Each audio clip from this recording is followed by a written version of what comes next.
Good evening, family. Welcome to Bliss on the Spot. I'm Will Milton. We got Ricoh Scott, Coco, Sandy Paradiselady. Got a special guest, Oscar Reyes. Oscar, what's up, man? Hi, Oscar. Welcome. All good. Thank you. Will, Sandy, Ricoh, Coco, and Carol that she's having a good trip wherever she's at. But thank you for the opportunity, guys. I really appreciate it. Okay. Got it. It's really cool to have you on the show. Definitely. Yeah. So Oscar, tell us a little bit about yourself. We know that you're originally from New York, but yeah, let's see. Can I do this? Can I do that? I can do this a little bit. I can do that. But anyway, that flash the colors really quick. Both parents are from Central America, Honduras, and late 50s. They moved into New York, and I was born in Harlem. And what part? East or West? West Harlem.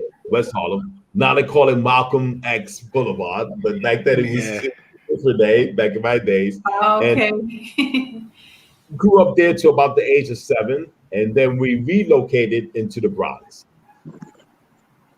So most of my life I spent growing up in the Bronx. You know, elementary school, high school was done all in the Bronx.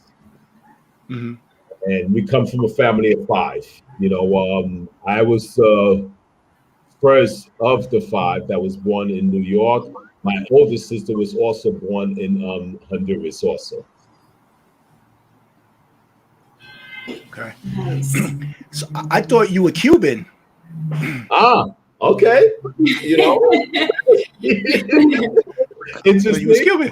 Yeah. Hey, all good. Interesting. I mean, now that I've been out here in Europe quite a bit traveling, when I do travel, you know, I get the Holy Grail bend down when they see the Reyes. You know, I explained to my youngest son over here that, yeah, maybe 150 years ago, whatever bloodline was in Spain, you know, this king bloodline, what have you, you know. So, interesting. Cuban, good one. Okay. Yeah. So now you're from the west side of Harlem, right? Now I know that you know have been connected with the music, the dance, the culture. How did all that come about as far as like just connecting with the roots of dance music and club life? I would probably have to say probably more so in the Bronx.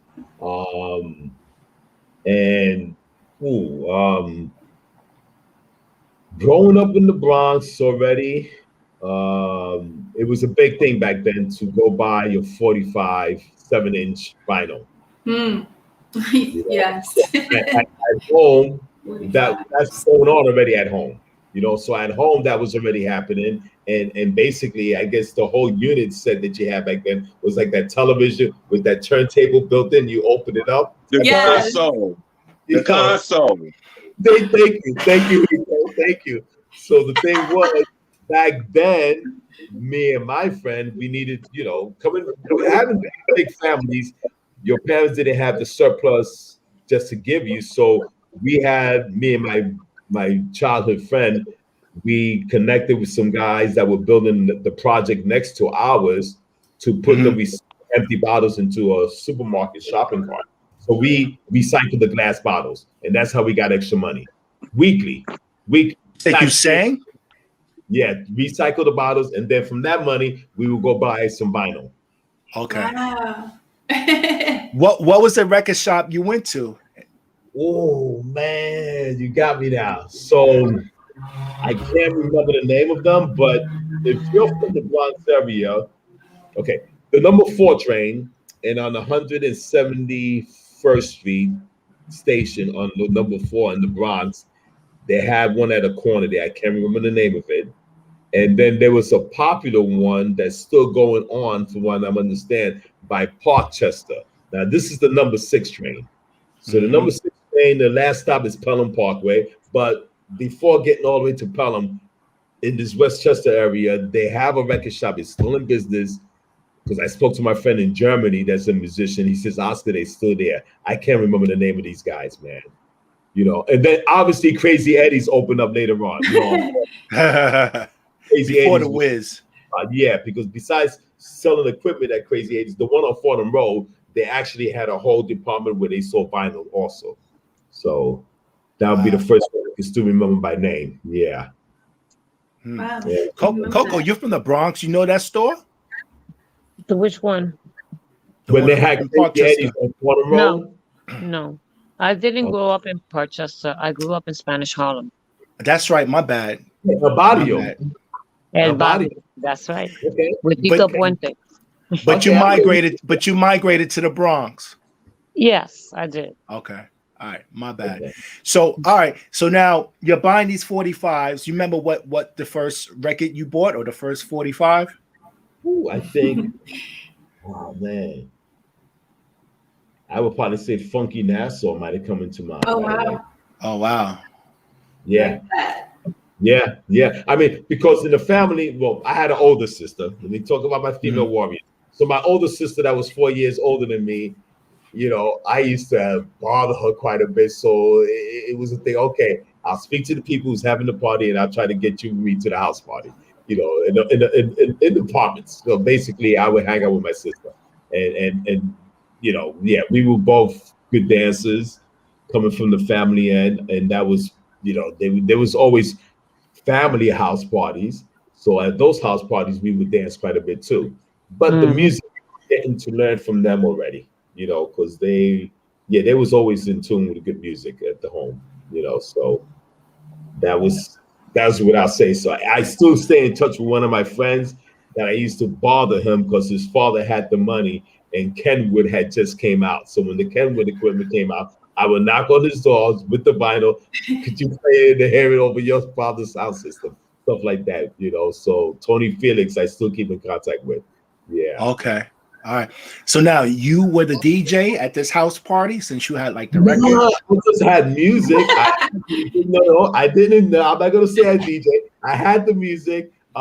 And I would make suggestions as the party and the energy was moving because of my dancing part, you know, what to get the people to get them back on the floor, to keep them on the floor, stuff like that. But I didn't play. Nah, you know. Okay. So my part of the music part was always, you know, making suggestions to make, since I guess it's the same thing like when you ask a person who comes first, the DJ or the dancer. Basically, the dancer, then the DJ type of thing in most cases. So that type of thing. So hold on, Oscar, explain that. that concept. So, through my experience and my close friends that eventually went on to play music, they danced first. And I'm safe to say that gave them a better understanding of when they got to start playing, how to move the energy and the vibe of a party when they playing. So yeah, and sometimes just jokingly when I ask a question to some of them, and even when I don't know though, I dance first before I started playing. You know, so it goes hand in hand in most cases. Quite a bit of, not because you got to be a top name or this, that, just in general playing, no matter what level you are. Yeah, I think you have a better understanding and concept of how to move people if you dance and understood that first. So being that they have a better understanding as a dancer, does it make them better DJs than the non-dancer? Now you can answer, Will. I mean, quite a few. I mean, now when you say that, and I know quite a few of them throughout my whole livelihood, a lot of times they say, yeah, if you dance and have a better understanding, it'll come easier for you. I'm not going to say the non-dancers don't play well, but if you definitely have the dancing first, yeah, I think you come into play when you start playing a little bit more sensitive on the vibe and feeling it picking up easy. Well, let's think about that. Like Joe Clausel's a dancer. He's a great programmer, even though he don't consider himself a DJ. Larry Levan was a great dancer. Victor Rosado, you know, under those calibers, they're great dancers, you know, and yeah. So I mean, you know, about 4 or 5 of them, you know. Yeah. So the answer is, because y'all just bouncing this ball around. The answer is, if you were affiliated or on the floor as a dancer, most times, nothing is 100%, but most times the DJ was a dancer. A good DJ was a dancer first before they got behind those turntables. And the reason for that is because when you on the dance floor, when you looking from that perspective, you have a greater idea of the crowd, the feeling, and what will move them and keep them on the floor if you were a dancer at one point. There you go. Who said it? Ricoh said it. Stop the ball. Thank you. Also, Ricoh said it. So you know, I agree, right? He broke it down. Understanding, you know, this understanding how the body works with music, right? Mm-hmm. It's not so much thinking about the dance move, it's letting the music move kind of like exactly move you in a certain direction. Because when you think about the dance step too much, would you say? I said it has to reach you. Right, if a person was a dancer first, they received the music. Then they became a DJ. They had to know how to reach out to the dancer in order for their party to be hyped. If they could not reach those dancers, it doesn't matter what they played. They could play the hottest song that's out. If they're not reaching the dancers, their dance floor is empty. Mm-hmm. It's just a social bar. Yeah. So Oscar, so what happened? So what was next? You know, you got your 45s, you're doing the house parties. Like, what happened then? So back then, late 60s, early 70s. The first time of being besides school and running already, I was starting to deal with running on the track team. This is like the first time being part of something. You know, you have the PAL. PAL was around for many years. So I was a part of that. This is the first time becoming a member of something. And then with the sport thing that was going on, actually, I started training in the martial arts. And the guy who later on became a sensei, a teacher of it, before he became the sensei, he was the president of a gang. And the name of the gang were called the Imperial Bachelors. And we had them in all 5 boroughs. So although we was training under him in the martial arts, he offered us if we wanted to become members of the gang. The next thing I know, I became a vice president. My best friend was the president. And the thing, short story to this version, was that the gangs were going through differences.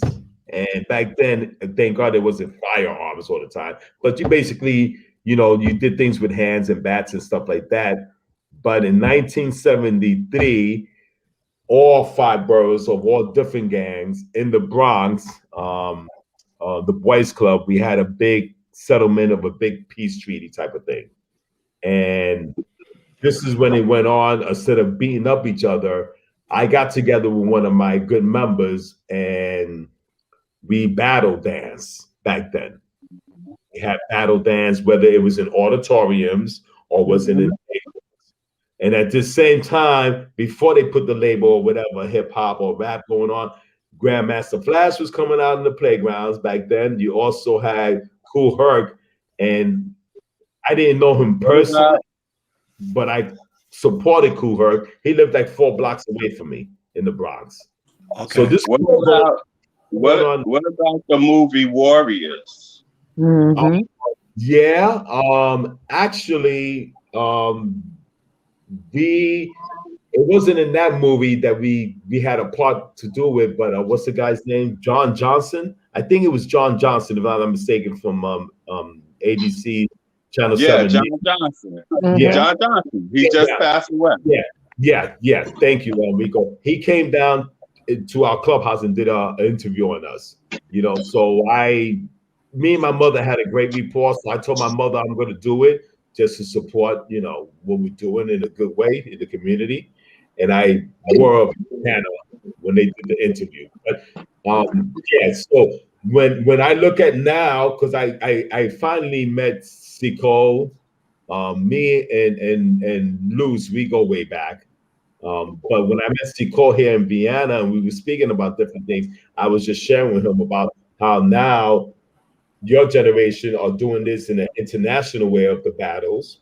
But back then we did it in the gang. And the circuit thing was already happening, not so much at the clubs, not for me at the clubs. It was happening when we was doing these gang things in the auditorium, you know, and so it was a great thing. It was a great thing. And at that time, I went to an all-male high school in the Bronx by the name of Dewitt Clinton. Actually, Jellybean and I, we go way back because Jellybean used to go to the same school and a couple other guys. And Jellybean Benitez?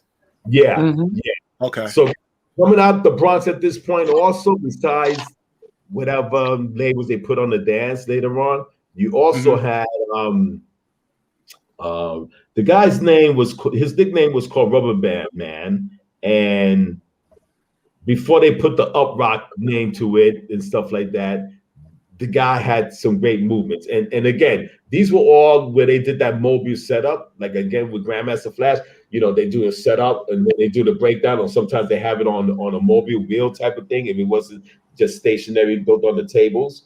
And they were going around to different playgrounds throughout the Bronx. At that same time, the Latin hustle was popping up also. Okay, so in high school already for me, the first couple of years, I was doing more of the dressed up type of club type of thing in Manhattan, or whether it was in the Bronx, you know, because the Bronx had this corner, herpes triangle, they used to nickname it. And, you know, you had something called Session Soir, People's Choice. You had another thing called the Epoca. You know, they have something that they do after Orchard Beach, which is very popular, known in the Bronx, this Orchard Beach. So after the Orchard Beach Sunday, they still have it by Westchester and Tremont, whatever, 50-something years later, High Street. You know, so the Bronx at this time, they were doing quite a few things with whatever dance stuff that later on got labels put to them. So, and it was a great time. It was a great time, you know, because we even have a park that's called Pope Park up by Kingsbridge. And I'm thinking about back then, the boom boxes were out. You take your boom box with your batteries, extra set of batteries, and you went out there and brought it up. The cops did the hackers, so you can go up there and party, you know, in the evening time, you know. Yeah. So you know, yeah. you mentioned the Bronx, and I remember as a kid, I spent a lot of time in the Bronx. I used to swim, I used to compete, and I remember I used to go to Kips Bay Boys and Girls Club back in the Bronx, and I must have been like 8 years old. And you talked about the gangs, but before that, I remember like I would see a lot of popular people in that boys club. I remember seeing Jennifer Lopez, who used to go there at the time when I used to compete. But you talked about the gangs. So the gangs I remember in the Bronx was like Zulu Nation. That was big back then, and you know, how they had the different chapters. I mean, they don't really consider themselves a gang per se. It came from the concept of the gang from, you know, Africa Bambaataa with the Black Spades, and he kind of like just wanted to bring everybody together. You mentioned like the dance, how with the gangs you dance it out, you battle it, and basically, yeah. B-boying to me is the concept that came from, you know, what you talked about, instead of us fighting over it, you know, and taking out that aggression on a dance floor, you know. So now you partied in the Bronx, now you're going into Manhattan. Yeah, and Manhattan at this point, I mean, how can I put it? So as Latinos, Spanish, whatever you want to put in that mix, even Mexicans, what have you, we always dance at home. And our thing coming back then, because Fania was always big. Fania, basically, they was come out of, besides coming out from Puerto Rico and some Dominican characters they had in their thing, but there was a big movement of them from El Barrio and it goes into the Bronx. So basically, in a project, man, you hear all kind of music. So at this point, we were into the dress up thing and going down to Manhattan where they had something called a Corso, Cork and Bottle. You had Ipanema. Sometimes you would go to different events, depending on the promoter, to Roseland. Okay, depending on the parties. You had something called Boom Macau. That was a really nice spot too. Also, then at that time for me, I was already going down to Barrack Street, was it? Limelight. I was going to the Limelight because some of these people that was doing this, going out doing mambos, whatever, dancing to the salsa music were already going down further down into the Village area. What year was this? You're talking about 75, 76 for me. Wow. And even after the Limelight, my high school friend was the first guy. I went to my friend's house and he had the 2 turntables on the table and no mixer. The guy just had a queuing box. Yeah. And 5 minutes almost went by and I grabbed his arm. I said, how are you able to know when to play the next song? He says, Oscar, let me give you the vinyl. Put your hand over the grooves. I'm like, okay, what's the grooves? He says, do you feel like thick, thin? I says, yeah. He says, yo, I don't have enough to buy a mixer, so I read it and I feel the grooves. And I look at it so I can tell when to cue in and bring it in. So this guy, we're still friends today, Carlos Roman, and he's the first guy that invited me from a friend of his in school to the law. Okay. And I was on 99 Prince Street at the time. So I was still going to the clubs in Manhattan, mid-Manhattan area. But the first time I got introduced to underground at the law was at 99 Prince through him and a friend that had the membership. Okay. Yeah. No gallery, straight to the loft? Straight to the loft. 1976, straight to the loft. So at the loft, first time, still remember, kind of cursing my friend out and telling him I was overdressed. It wasn't funny, Bill. It wasn't. You stood out. Speaking to you guys, I felt the share. Stop cursing at me. I said, yo, if you know it was more relaxed, I mean, we're standing there, they looking at us. But anyway, that was the first experience. And after that, the sound, the energy, just love, man. Just love. And even though people talk about downstairs, it wasn't about downstairs. After a certain time, after partying there regularly, to me, after a certain time, it was upstairs on the main floor. That's where the party would end. But at that point, same thing like at the garage. There's so-called diehards and whatever party goers are there, and that kind of energy. I use the term climax. It's like the climax time to closing time of the party. So it's interesting. We'll get to the garage, but with the loft, because people talk all the time about that downstairs is like where it's really at. But you're saying upstairs. No, upstairs. Yeah. I mean, listen to me carefully. I mean, downstairs. I mean, when the place was at its peak during a certain time of the night.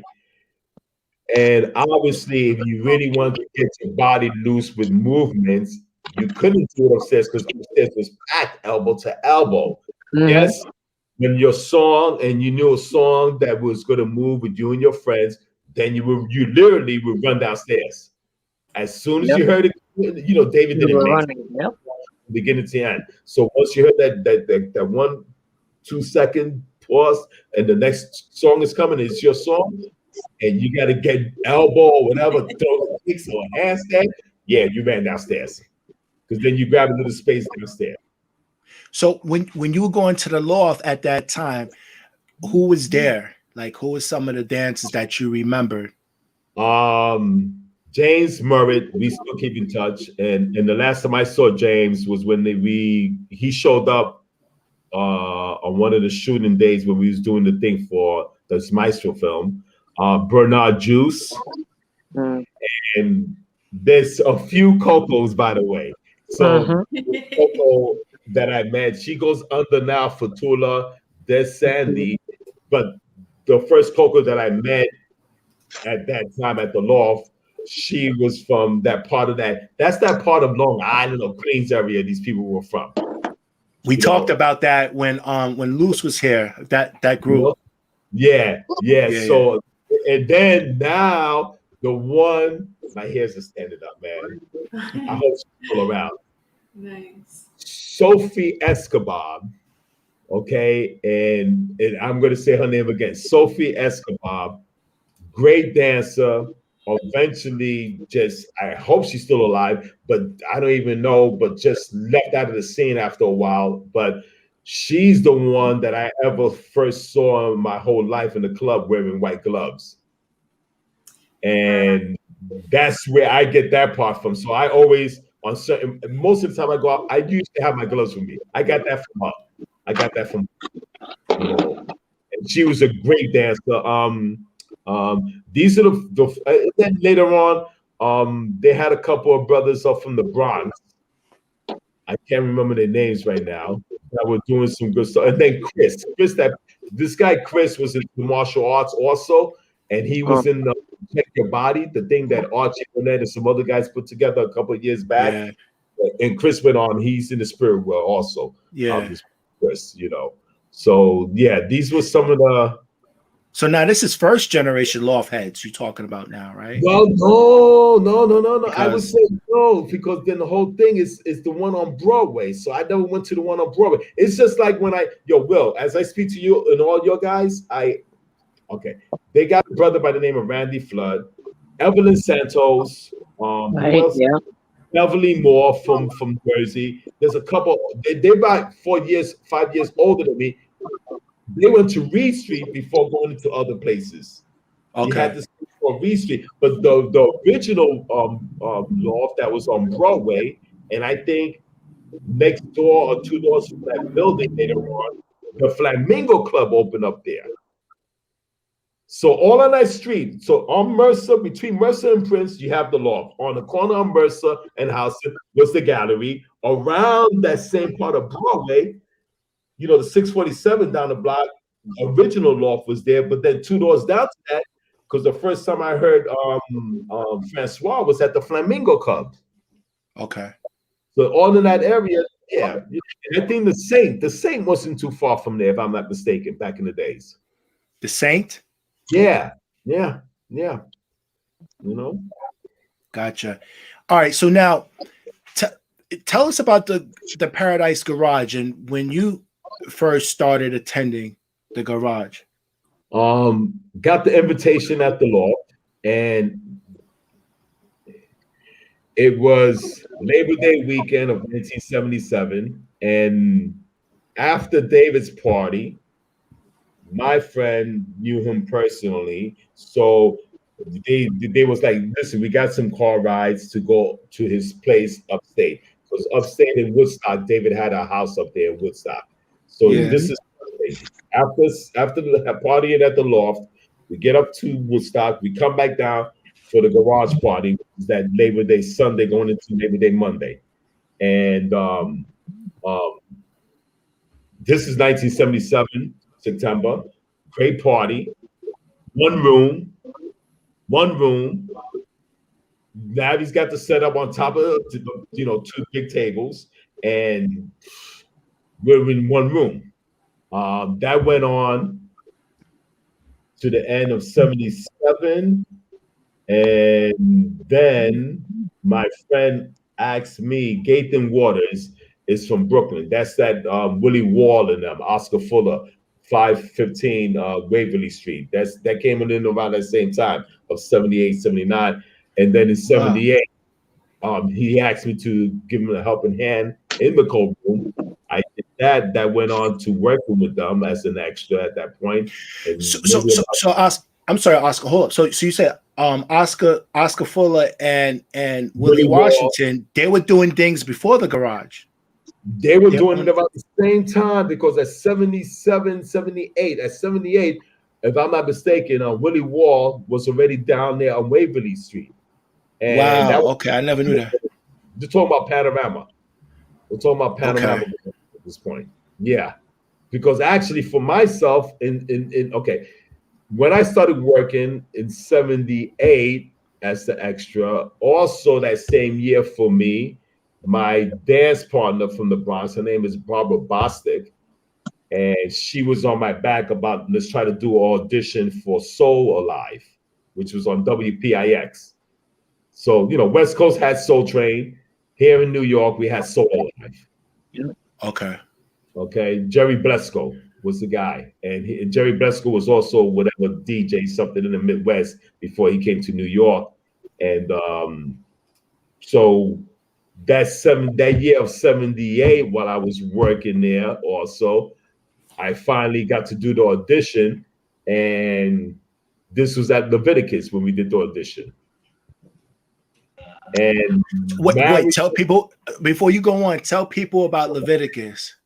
Okay, so Leviticus just things, dress up kind of clubs, I would say Latinos were more Afro, African, Americans hanging out doing their things back there, but you had to get dressed. You had to be GQ down, dressed up, or you would not get it. Simple. Set Mel said you went to the loft with your suit on. So was it a suit that you went into Leviticus on, or was it a shirt tie? Like, how was you all built out? Like, when they called out for the audition, we could go dress as we wanted to, and I was thankful for that. So I didn't get there wasn't no shade at the door, as we say. And actually, the funny thing behind it was that, again, the guys that were there. Okay, the guys that were there as these judges, one of them was Mario Grant. And Mario Grant, another guy, he's down in Florida, but ended up working for Shelter later on. But again, a good dancer and stuff like that, So let me just do this thing right quick. Stop that off. Give me a second. Sorry. So other than that, what ended up happening was that they also how could you say it? They also had at Leviticus these guys as the judges. I met Mario Grant, and also sitting in there that night was Boy Jarvis. So they weren't. I don't think they were going to the garage at this time neither. But wait, this is 70. This is 78. No, this is 78. This is 78. Okay. It was 78 because we did the audition in 78, and then in October, right, we ended up having. We ended up on a live show. We ended up in a live show. Now, you guys know the Harlem houses back then. You had House of Extravaganza, the House of Ninja, and so forth and so on. So David Padilla. Oh, I know David Padilla. Okay, there you go, Coco. All right. Okay. So we're really good friends. So David Padilla, way back then, he was also at the audition. And, we all made it to the final casting on Soul Alive, and then went on. Me and my friend partner, we ended up winning second place. We took second place, and nice. That was a great experience for us. And then at that time, that's when they first came out with the Gays Men's original first garage shirts. That glow, they had that glow kind of thing on the colors of that green color on the black shirts. The neon. Yeah, thank you, Ricoh. They had that neon green color on there. So we was able, me and my partner, to represent the garage T-shirt on national TV. But the other blessed Patrick Adams with Musique and their song Bush in the Bush was getting banned from radio stations because of the sexual content. And that's the song that we use for our final competition. So, it was all a blessing, man. It was all a blessing, you know. So this is 7-8. So, all right. So you mentioned the houses, right? Because, you know, most people think, you know, when they think of the houses, it was like an 80s thing. Now, in the 78, was David voguing, or was he dancing, like doing like regular dance steps? So, okay, I met David and them at the gallery. How do I say this? When the garage opened up, and although people were coming out from different clubs, my experience at the gallery, great dancers, and they, I don't know, in the relation. Well, Larry was there for a while under Nikki, so the relationship is understandable. That I even have a photo that they used a couple of times in movies and stuff like that. I actually gave the photos to David DePino years ago, but the point I'm saying, in that photo, Larry is talking to them after the parties to get feedback of the parties. But going back to these dances of David, I'm sure he might have been doing something, but it was probably still kind of underground where it wasn't out in the public. Okay. All right. And it would be David to know more and talk on that, more so for me on that part. But I'm sure they were already doing something, because I know in Harlem, and even when I saw a documentary on YouTube, they were already doing it in the late 70s, not so much that it started in the 80s. Okay. At that part in the 70s, it was still low underground, you know, no really type of public type of thing, you know. Got you. Because voguing is a New York thing, where whacking is a West Coast thing, and sometimes the steps kind of it looks like they're doing similar steps, but they're not. So I'm just wondering if it's a derivative, because, you know, being that whacking came out in the 70s, and New York was very inspired by West Coast dancing at that time. One of my good friends to today is David, and David gave me history on the whole voguing extravaganza beginnings, and I could tell you, he told me, David Hell. Okay. David Hell. He told me that it started in the late 1960s, and they used to actually have balls in Madison Square Garden, and they would walk out of Madison Square Garden and vogue down the yellow line of the road, be it on, I think it was on 7th Avenue, and they would vogue down the yellow line and come back around and then go back into Madison Square Garden for the complete ball. So that's where it actually first got its birth, is in the late 60s. Okay. Now you talking about the Madison Square Garden that's where it's at now, or where it was like in front of Better Days? No, not the one that was further up. I'm talking about the one that's where it is now. Okay. The one on 34. This is history, y'all. No, that makes sense. Yeah. Wow. Yeah. Because the one that is where it is now was new to that location. Right. Because remember, it used to be up where Grand Central. And then they moved it down to 34th because it was too close to Broadway, the show areas, you know, like the Broadway we know now as Disney World or Disneyland. That's why they moved away from there. But that one that's on 34th between 7th and 8th is where they used to actually do full-blown out drag voguing balls in the late 60s. The you know, it would have been cool if that documentary on voguing, if they covered that. What's that documentary that they did in the 90s where they had the houses? They had Willie Ninja in there. Damn, I can't think of it. It'll come to me. But wow, that's great history. Yeah. Good one. Paris is burning. Said Mel. Thank you, Mahazi. Yeah, Mahazi based in the house. Paris is burning. Paris is burning. Because it looks like they go. If you watch on PBS, You remember what's her name? Patty something, who used to do Steam Heat, that song. Steam Heat, the blonde lady. She was from the 60s. Yeah, Patty something. She used to do a lot of sexual songs. And one of her most famous songs was Steam Heat. I know Steam Heat, whatever. But she was one of the people who went to jail with and for the drag queens in the 60s. And then she started to put them in her show. Not, you know who it was? It was what's her name? The heavy set woman. Oh my God, she used to always flirt with Clark Gable. Whoa. Okay, Clark Gable. Whoa. Have you said? Yeah, the blonde lady. You know, it's not the men in the life of my men I like. It's the life of my men. What was her name? Mae West, right? She was the first one to put on. She was the first one to put on an actual ball. Nice, Sandy. Who's Dory and Corey? It's not gonna say Dory and Corey. Who's that? Dorian, I don't know who that is. Well, I don't know who that is, but Mae West was the name I was looking for.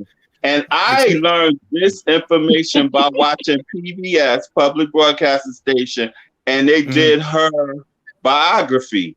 And they showed that she was one of the people that was one of the supporters of the drag queens. And she actually went to jail with them. And once they got out of jail, she started to premiere them in all her shows. Wow. Beautiful. Gotcha. So, all right. So now, Oscar, so you went to the loft. You work with Willie Washington, which is, you know, it's funny because I spoke with Willie plenty of times. And I'm thinking Willie came out in the 90s because of, you know, his connection with John Robinson back in the days. I didn't know he was doing, you know, events like that with Oscar Fuller back in the 70s. Wow, that's great information. I never knew. At that time also, don't forget, because now when the gallery closed, Buttermilk Bottom had opened up. And Buttermilk was already going on. Buttermilk was already going on a little before the gallery closed. And Oscar was already playing at Buttermilk. Then Nikki got put on to play at Buttermilk later on. And then Nikki took Saturday nights and Oscar had Friday nights at Buttermilk Bottom.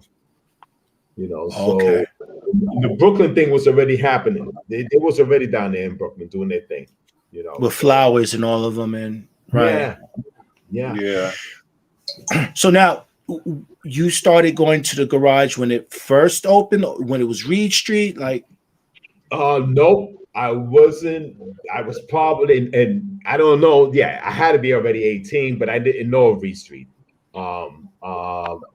After going to the loft, it was the loft and the gallery for me for quite a few years. And basically, since I had a contact good friend that knew David, we would go to the record pool parties during the weekdays also, because the good contact, you know, we had like the, you know, green. I didn't even have a membership at that point, but she knew him, so we would go in, you know, on record pool parties weekdays also.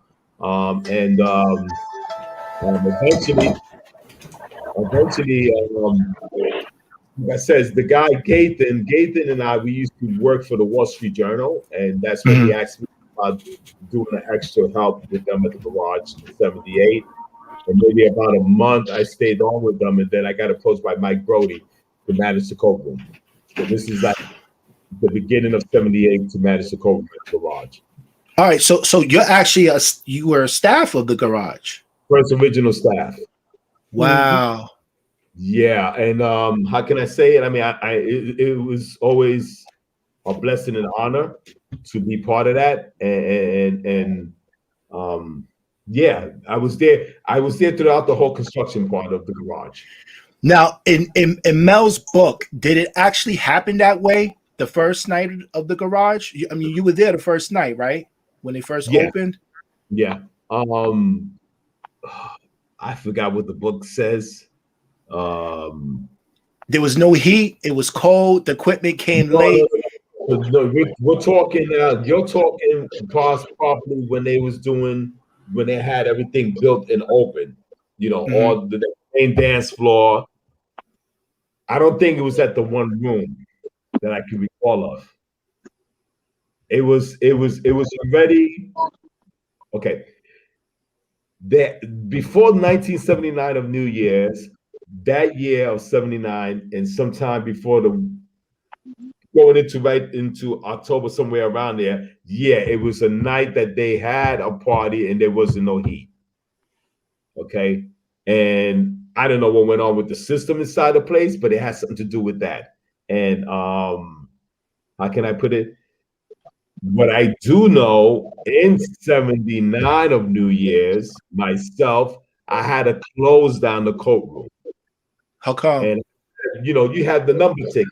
We had already hung over 3,000 coats. There was no more space to hang up coats. So I had to tell the people, and even when Mike came over to me to ask me why are the people going in there so with their coats, I said, there's no more room to hang up nothing. So, and that night of 79, and me and David DePino were going back and forth on that. And he was like, nah, Oscar, that wasn't the original grand opening of the whole 4 or whatever 5 different rooms. It was when we had it that time right before winter fell in. So going into the book part of it, I would have to look at it. But yeah, okay. I know when I spoke to DePino about it, and he mentioned, he says, we had the party before that New Year's of 79. So I'm like, okay. So this is like somewhere, okay. When you had, before the membership ever came out, there wasn't a membership. There was just this one card. And Mickey Jones always posts up a lot of old flyers. And on that card, it has some sort of Arabic poetry right in the back of his card. But right after that card, that became like a temporary first membership thing, then they went to the rent. That's when the rent came out. As soon as the construction party opened up, the wrench came as the membership. Sandy, show your wrench. She showed her wrench before. Her wrench, yeah. I got it over there. Yeah. You know, I hear you, Sandy. I hear you. You know, and then right there too, next to Keith Haring Bobble. Beautiful. I hear you, Sandy. I mean, because at that point, the thing is also because I know they made this trip to Brazil later on, and I think at this point, I don't know if I was working still in the coat room, but I was just speaking to somebody about in that first time from 77 going into 78 and then 78 going into 79, who they had at the front, because the question was Noel there at this point? And I'm telling people I don't remember Noel in the very beginning. When I went in 77, it wasn't they didn't have no thing like that, or even the security like with Paul Stewart and stuff like that. So going into the construction part is when they started, picking up big, the staff became bigger after, obviously. So, all right. So in the beginning, there was no host, there was no door person, just a security and the person collecting I don't the cash. think it was so well at that time because I don't think, because I know they always had this thing about where they eventually got to Brazil, and that was like in 78-ish somewhere, or 79, I think they made that trip. And then I know at that point later on, then right around, because at the wrench time, I'm trying to think if he was there or not. And I don't recall him being there when they had the wrench. That's going in, this is 78. When they had the 78 parties. It was all still one room. It was still one room. Now did you watch Larry grow from that point on? Or did he, like, from beginning, from the top, he was already on it? You know what I'm saying? Like, did you notice his skill start to? In one room, yeah. Listen, my hairs are standing up. Listen, the guy, right? The guy brought a train in. The guy hear me out, an electric train that gives you that engine sound, shoo, shoo. And right, he's got it, when I'm thinking about the whole thing when he did this, all of a sudden the mic goes to the goddamn train to give a sound effect on Get on the Funk Train. He's playing Get on the Funk Train, but extended it with this electric train sound. and yo, I mean, we're in whatever ecstasy type of head and feeling good. You're not paying really too much attention. But then I said to myself, something doesn't sound right. Let me just walk towards the table. He's got the mic right next to this train, man. I'm like, okay, Wow. and how can I put it to you? I guess already then, him and Richard was already in contact. And as construction was being built, yeah, being there before people got there, Larry was on the floor and I got them whatever. I don't know how many feet is that ladder. He's up there on that ladder doing whatever it was, not just with the lights. I mean, the guy, he would always be on the floor before he got back up into the booth to troubleshoot sound. And if something didn't sound right, he'll come back down and reset the shit or something like this. So yeah, definitely he got better. And that was, I mean, I'm not gonna say how you say people are crazy with it, but that was his thing. And sometimes he would go down and touch it himself because back then he had a guy, the guy's nickname, I don't know what's his real name. His nickname was called MG. MG, Larry had confidence in and doing stuff when it came to, setting up the electrical stuff down there on the floor. So MG was like his right hand, and at times he can just tell MG, just go check it, and he'll do what he had to do. Other than that, basically a lot of times before the club or the party got started, Larry would be on the floor, actually on the ladder himself doing some stuff sometimes, so he always, how can I say that part? Really dedicated to making sure the sound was up to par. So Mikey to Paradise said he thought he was the only one. He's in the chat room. He was the only one that remembered the train sound effect from the original dance floor. Yeah. And he says it's great to hear you talk about it. Yo, Mickey, good brother. Yeah, listen, I ran to the table to see what was going on, man. I mean, so so I mean, it's just even thinking something like that. It's like, how you say it, the imagination is never at rest. The imagination is always getting creative. It's all about getting creative, Yeah. So Larry's developing, you're working there as a staff. When would you say like you see the garage finally taking off? Like it went from construction parties to development and now it's in full throttle. When would you say that actually took place? Or did it just since day one it just was like that? I say 81 it was popping. I say 81 too. Yep. when I arrived. Because you came on the scene. Yes. When I arrived, that's when it started popping. Yeah, pimping style. Okay. So now that you threw that question, Will, I'm gonna go like this. 77, 78, 79, and 80.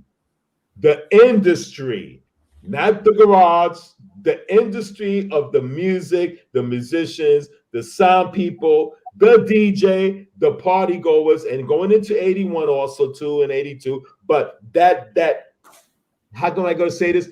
I did a list the other day. I said, let me just think of songs that have love. And when I gotta compare, if I have to compare whether it's in the 80s versus that time of that industry where it didn't go and converted already into whatever we call from analog to digital, but you basically had this whole happy, harmonious meeting with listen, if you sang and even if you went to the studio and whoever was writing, they were writing for the people that were on that floor also, not just the DJ or the sound person, so there was when I look at it and I compare it and I say, yeah, I mean, like, and then when I see some of these songs, not because I consider them a classic song, they got stuff right now in 2000 something that is coming out that's really great. But when I look at it at that moment of that time in that late 70s going into the early 80s, they were in more work kind of in harmony together, so to say. It's interesting you mention that because when you think of the 80s, most of those songs were written for the club life, the lifestyle of the club. I mean, think about it. Jocelyn Brown Barber Mason, Another Man, Somebody Else's Guy. So like these are songs that are written that actually happens in a club. Keep in touch, body and body. Yo, after the club, let's keep in touch. We just make contact. So like a lot of those songs, you're right, were written specifically for the clubs. Weekend. Yeah, but that's 70s though. Weekend. That's 70s. Find a Friend. Yeah. I didn't hear that song till the 80s. Yeah. When I heard Weekend, I was in the garage. It was 1981 or 82. You had to play that. My mind. So yeah, you're right. Like, you know, it's a whole different era, the way, you know, you write music and stuff like that, you know? I mean, I hear it all the time. And, you know, the crew here always talk about like the 80s was the best time for like the music and all that. It really was. Best time for me. It was explosive. Yeah. I mean, so you did. I'm sorry, go ahead. No. You the guest. I mean, so yeah. I mean, like how we say this. Ain't no 2 days the same. Ain't no second to the minute to the hour the same. So change is always. So you, and especially if you're around music or anything to do with any kind of arts. Change is always constantly evolving, man. And how can I say it? It's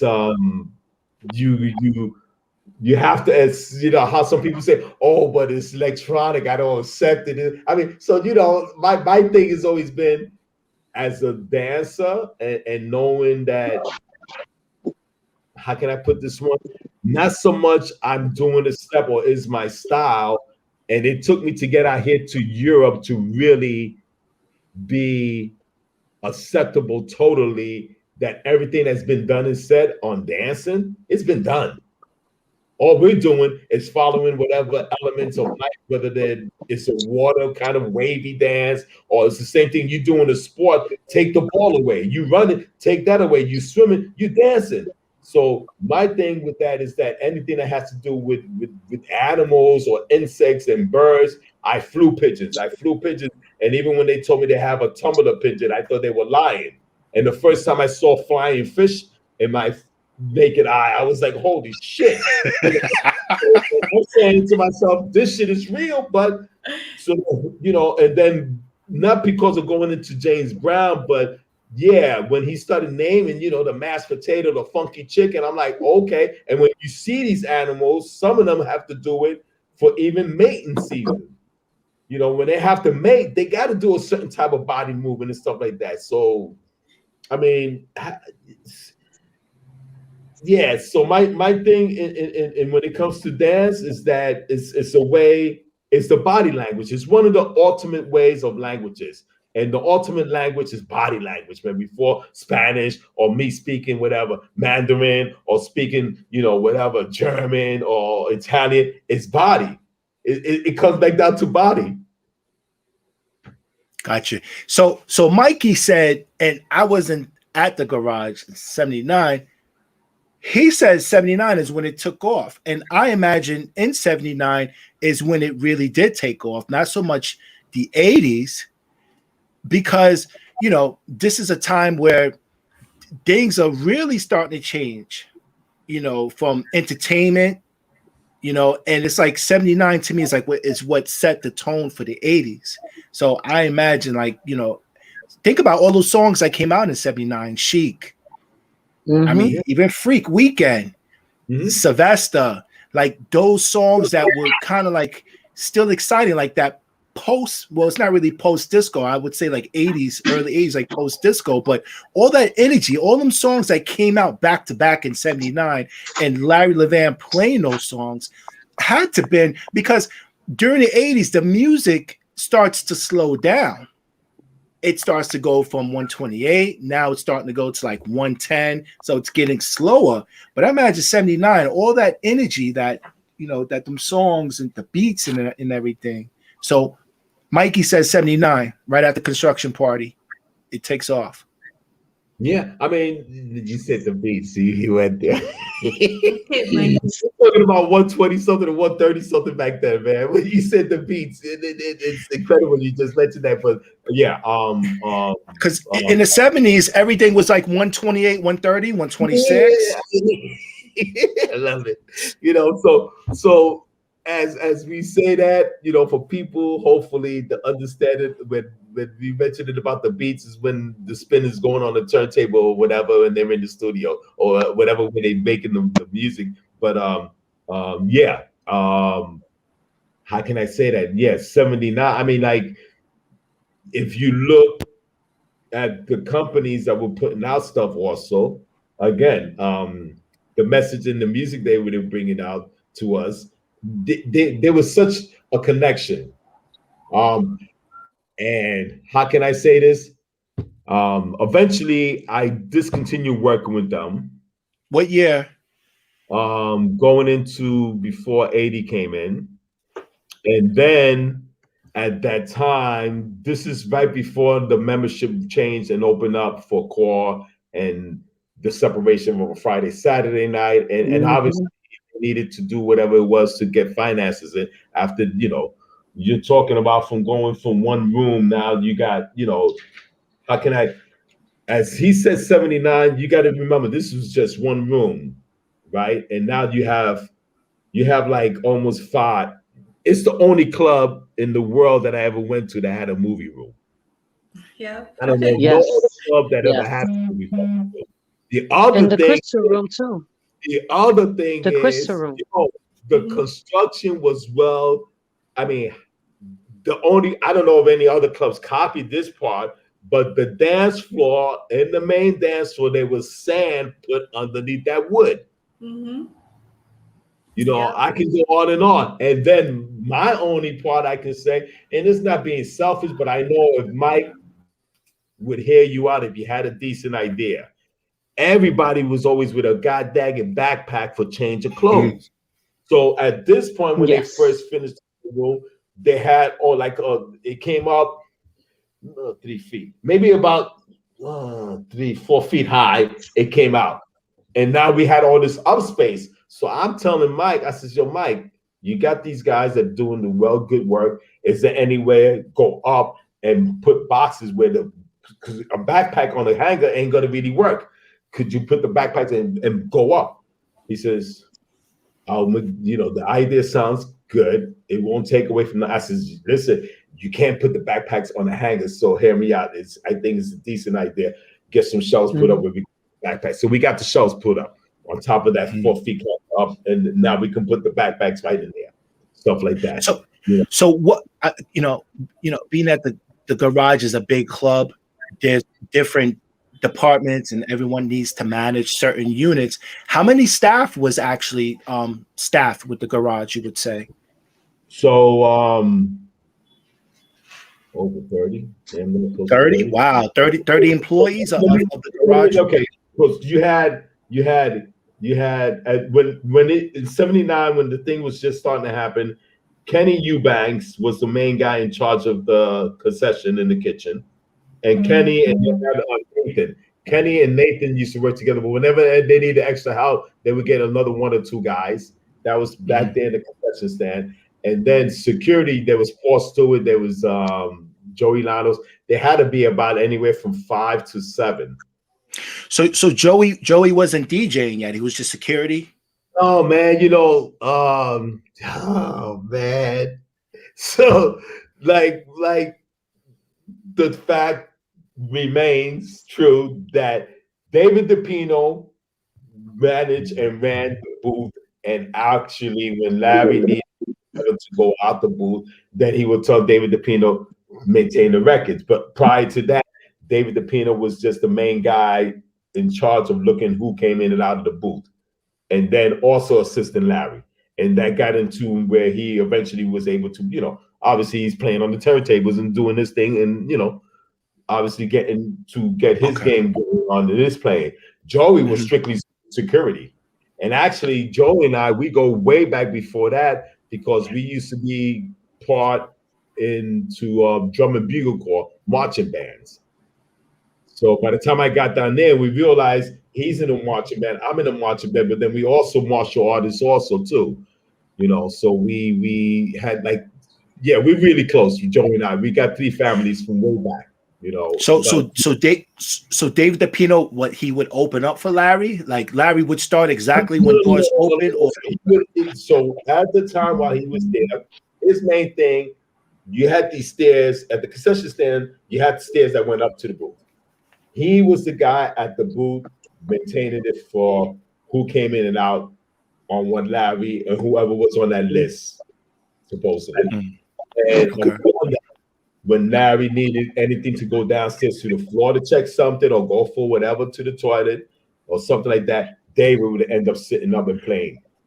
Okay, I got you.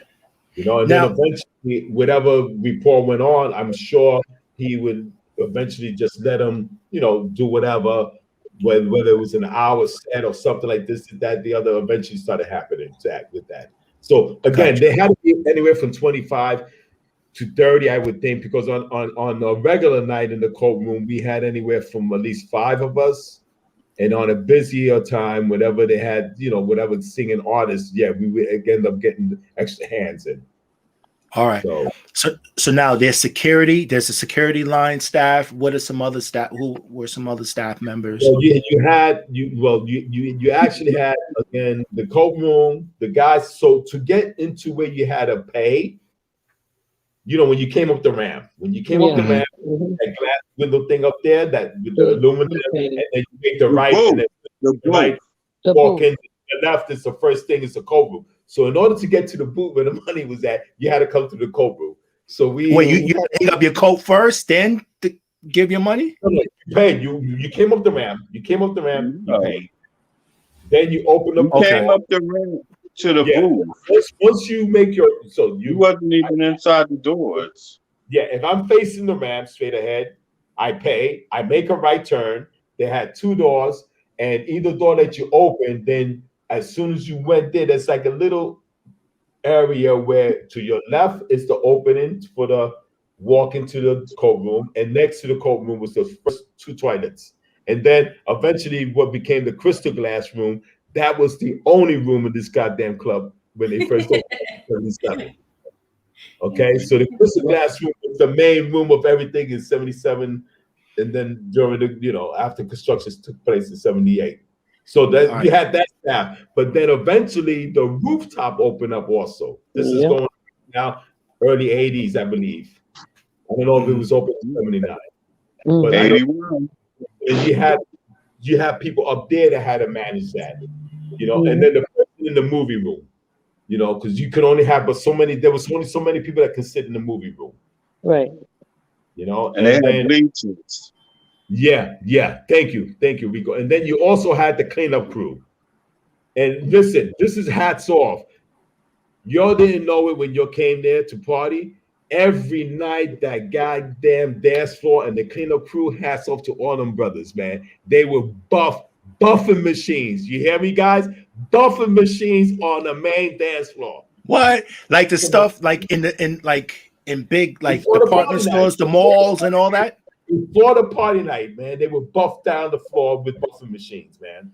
You literally, if you had leather soles or some type of a leather wooden heels, if you had wooden heels, it's like walking on ice or walking on a glazed floor. Like if you walk on some kind of cement and it's water on it. You know how shale gets real slick? Like shale rock gets real slick. It could be very sharp at edges, but if you pour water on it, it's like wax. And that's how that floor was. And like I would tell people that even with the sand under the floor, that made, when you went in there and you could be standing, not dancing, just standing next to somebody. And the bass would make you move. And you'd be standing next to somebody else by the time you finish your conversation. That's true though. You're like, yo, how you here? Who are you? I wasn't talking to you. I know exactly. I'm like, And now that Rico says that, you know, as you say that, you just brought to my attention that they had different people, I mean, tri-state area, whatever, coming out from Jersey, New York, and probably from out of state. But the thing was, the regulars that were there, they had different areas of the corner speakers or the middle of the speaker where they hung out. yeah. Yes. You got there, you would have to go to the certain sections of the dance floor to greet certain people because they wouldn't be, they would be at this part, that part. But the other thing I tell a person is that since they had how you call it, the crossfaders, is that right? The cross, when you have the crossfaders where you can move the speaker sound from speaker to speaker, like almost like a surround sound type of thing. So if to get the better sound, it was to be like in the middle of the dance floor. So really, I mean, I'm not gonna say just for the dance. If you was under that big glass ball, the big glass ball, and those lights that used to come down on top of you. Because my friends lost a lot of shirts, throwing their shirts, and the lights would bind back up, and you couldn't get your shirt. But if you was under that big glass ball, it was like being in the middle of a tornado. Because that music, the vibrations was too intense. So Oscar, like without going to deep details, what was the energy like when you would all have your staff meetings? Or if there was ever staff meetings? Yeah, there was. There was always staff meetings going on. The guy's name, the manager at the time, Dennis. And when the core things movement started happening, separation. The separation from a Friday, Saturday night party. It kind of went different ways of what Mike, the owner, had intent, and Dennis stood up in another different way. Actually, he ended up letting go of Dennis, and there was a big change of staff movements also. And I think no sooner than that, I think I ended up leaving myself also, you know, and differences. You know, sometimes the way I was brought up is about the people and the right of the people. You know, how can I say that? And so being a true servant, I got to serve you first. And I will always do that. And I'm not going to say I was going to come back, but I know what's the true and doing it in a true way. And it's always doing it to the best of my ability. And then hopefully if it does come back, it comes back, but there ain't no guarantee. But as a true servant, you do that. And it's about the people first, not myself. You know, so when I say not myself, not that I'm second, but I got to take care of them. And I've always been that kind of way. Even like I said, even my gang days, I was a vice president or even type of stuff like that. So I had people under me. I had to make sure they were safe, that they would get back home every day, stuff like this, you know. So now going into the club, it's the same thing. So for me, as a dancer, it's about lifting up the person and serving you, that when you go home, you know, you got something on your plate to carry you on the next days, that you come back the following weekend, something like that. So Gotcha. the staff, once this indifference, it was the first part of coming in on the construction, everything is going, there's a lot of stuff happening. So you're in that, you know, that imagining flow in a good harmony and things are happening. And then when this Friday, Saturday thing kind of went, eventually then got let go. And he ended up doing parties over at with Jelly Bean at the what's that, the Fun House, I believe? Fun House. And then another spot opened up from another gay guy that was going over at he was going to originally the Gallery, and the Cuckoo's Nest opened up. They had something called Cuckoo's Nest. And you know, these clubs went on, and at that point I got what is called 86 from the garage. You got 86? Really? And what happened was not to mention no names, somebody was given invitations, and somebody had called me in the toilet to give me an invitation about the funhouse. And I'm looking at Paul Stewart and Joey, because at this time I stopped working, and Mike gave me whatever status to come in whenever I wanted to go in. And Joey's telling me, and Paul, Mike wants to talk to you in the office. I said, and Joey's like, Oscar, it's not good. What's going on? You know, so I happen to have the invitation still in my pocket. So Mike is asking me, he said, did you get an invite? I says, yeah, somebody handed me an invite in the bathroom. And I took it. And he says, well, you know, we got rid of Dennis and blah, blah, blah, blah, blah, blah. You still got the invite? I said, yeah, here it goes. He says, listen, you're not allowed to come into the club no more. What? Yeah. And Really? Yeah. I got 86. And my partner at the time, who I had met at the gallery a few years before me, and the membership thing was going on now to get the new membership. And she's like, listen, call the guy up. You did that, only the dance part. You gave a lot to the idea or whatever, the Coco get built. Just call them up and just go. And then if you have to get the membership, just get the goddamn membership then. But call him up. He can't keep me not from going. I mean, you know all what you did. So I think it was about 3 months went by, and then I finally called, and then he said to come down. And the only way it will work out this time, I won't have the VIP status, but I will have to get a membership. So wait a minute. So Wow. so wait, the 86 happened because you took someone's invite.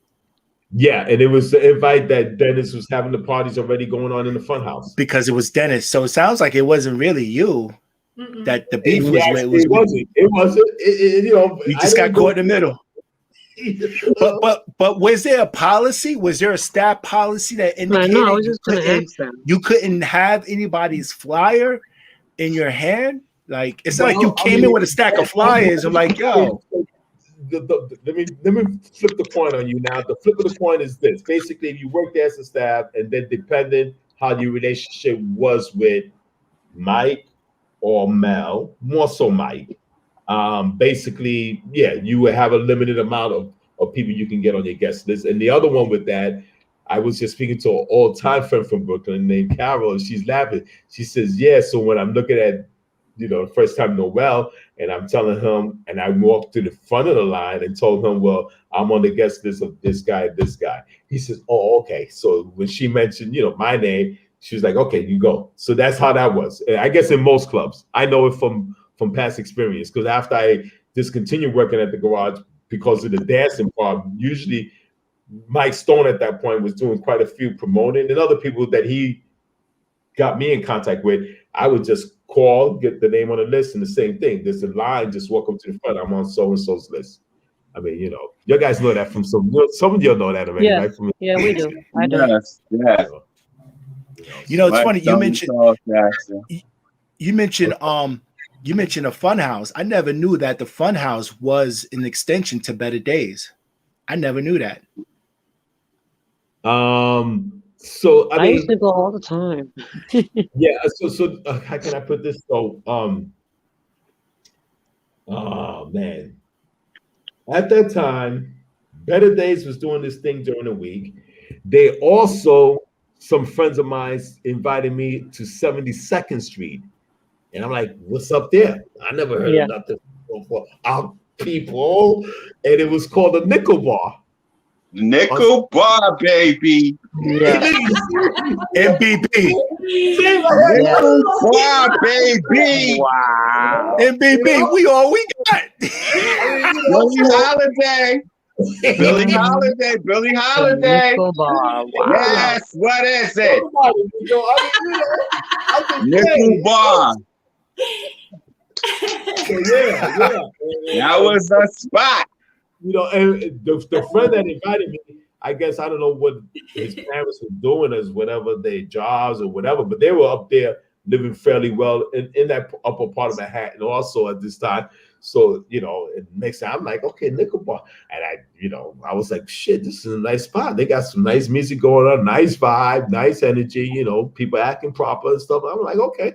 So yeah, but Better Days was the week thing. And then also, was I still there? Wednesday Yeah. night. At the time at the garage, they did the guest DJ thing.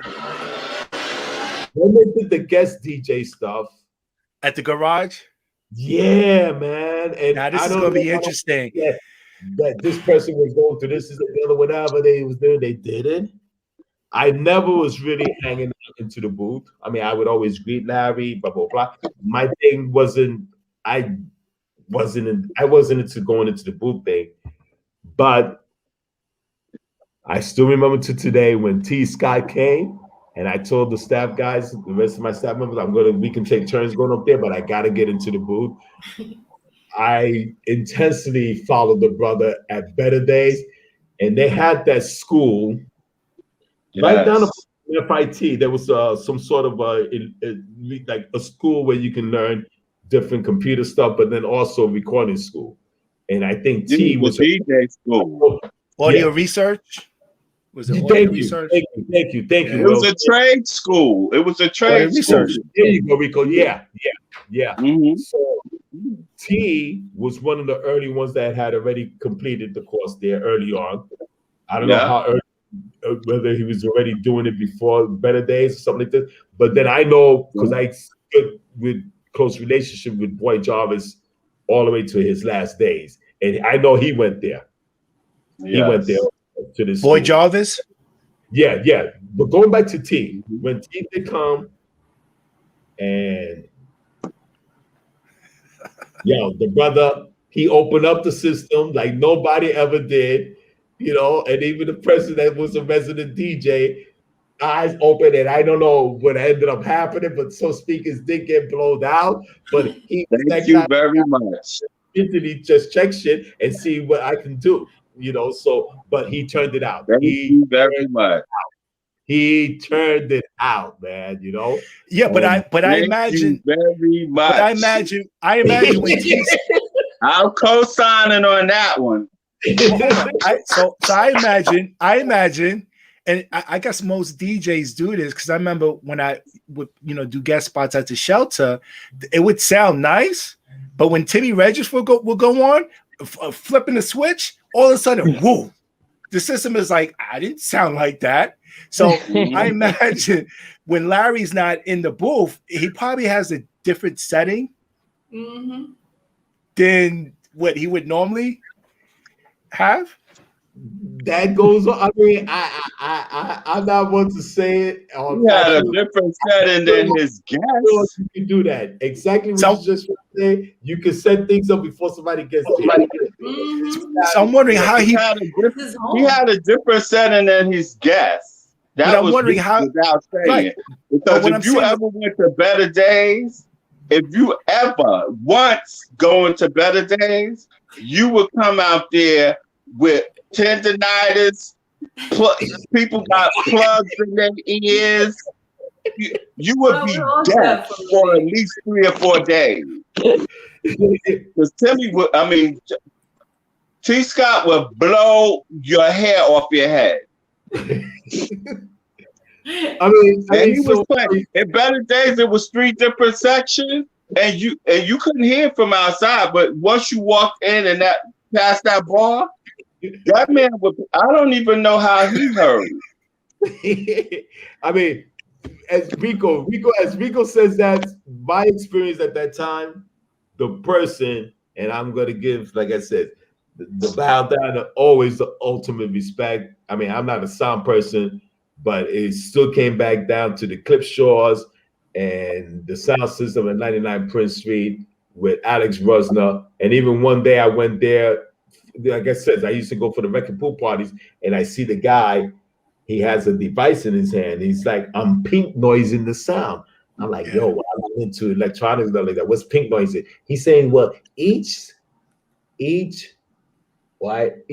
monitor for the speaker has to go to 0 again. So I'm equalizing every wattage to this to 0, and it's pure watts. I says, yeah. So why is the amount of it? Each one is only 25. Because when you use pure wattage, you're using it at the higher percentage.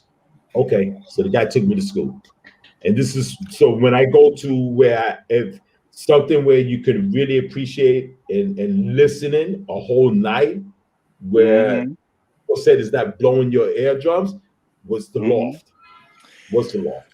So wait, Oscar, let's go back to the T. Scott thing. So are you saying like when T was there, he as a guest, he tore up the Paradise Garage and made kind of like Larry look like I just invaded your home? Kind of tight, kind of like, because I heard stories like that. I heard like T would go in there but he didn't care. Do some damage. Well, he didn't care. Who didn't care? T. Scott. He was the only one I knew. They would say he blew out speakers. He would blow out their speakers. But he was so good, and the crowd received him so well. They had to, whether Larry wanted him or not, they had to bring him back. They had to. And he would blow out speakers. Remember, Will, I asked you, I said, I never heard this title before about psycho music or psycho something. Psychoacoustics. Right, psychoacoustics.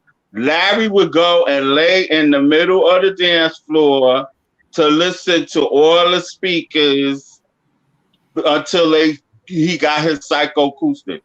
T would come in whatever setting, and I ain't know nothing about no setting. Whatever setting was set on those turntables, whatever the engineers would do, he would always, without failure, blow out a speaker.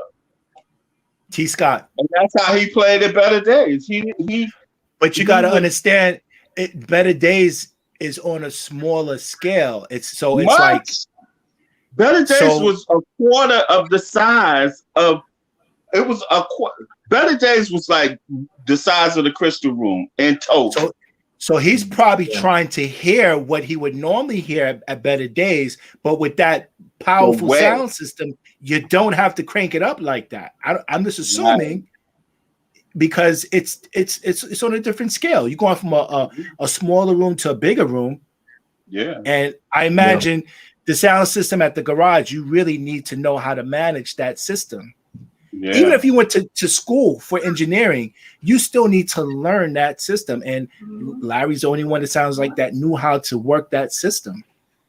The way to create that magic. Like T. Scott probably like killed it with the energy, but still, as far as like that pure sound, Larry probably knew how to control that sound system. Yeah, of course he mastered the sound system. To this day, I've been to 1,000 clubs, both here, overseas, Europe, Asia, wherever. I've never been in a club to this day that had, and I don't know nothing about speakers, tweeters, all that stuff. I've never to this day been in a club that had speakers that was like 8 feet tall, and I could walk in and lay in the bottom of the speaker. I mean, just go to sleep. Bottom of the speaker. And go to sleep. Yeah, how you go to sleep in the speaker? I've never to this day. Got your mind. Let's go to sleep in a base bin. That experience. And it would not only be one person, it could be 3 or 4 people. True. So Oscar, I'm sorry, and I sincerely, I mean this from my heart. I'm sorry that you were 86, at the club and everything. Now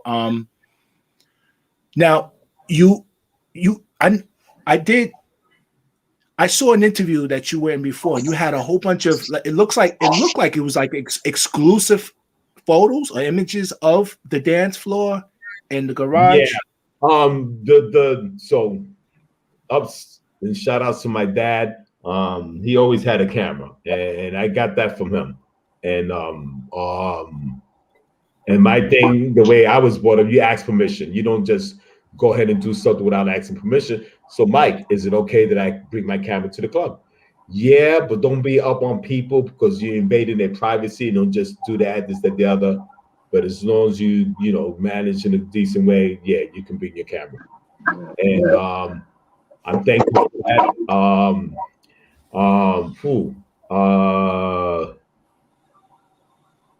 So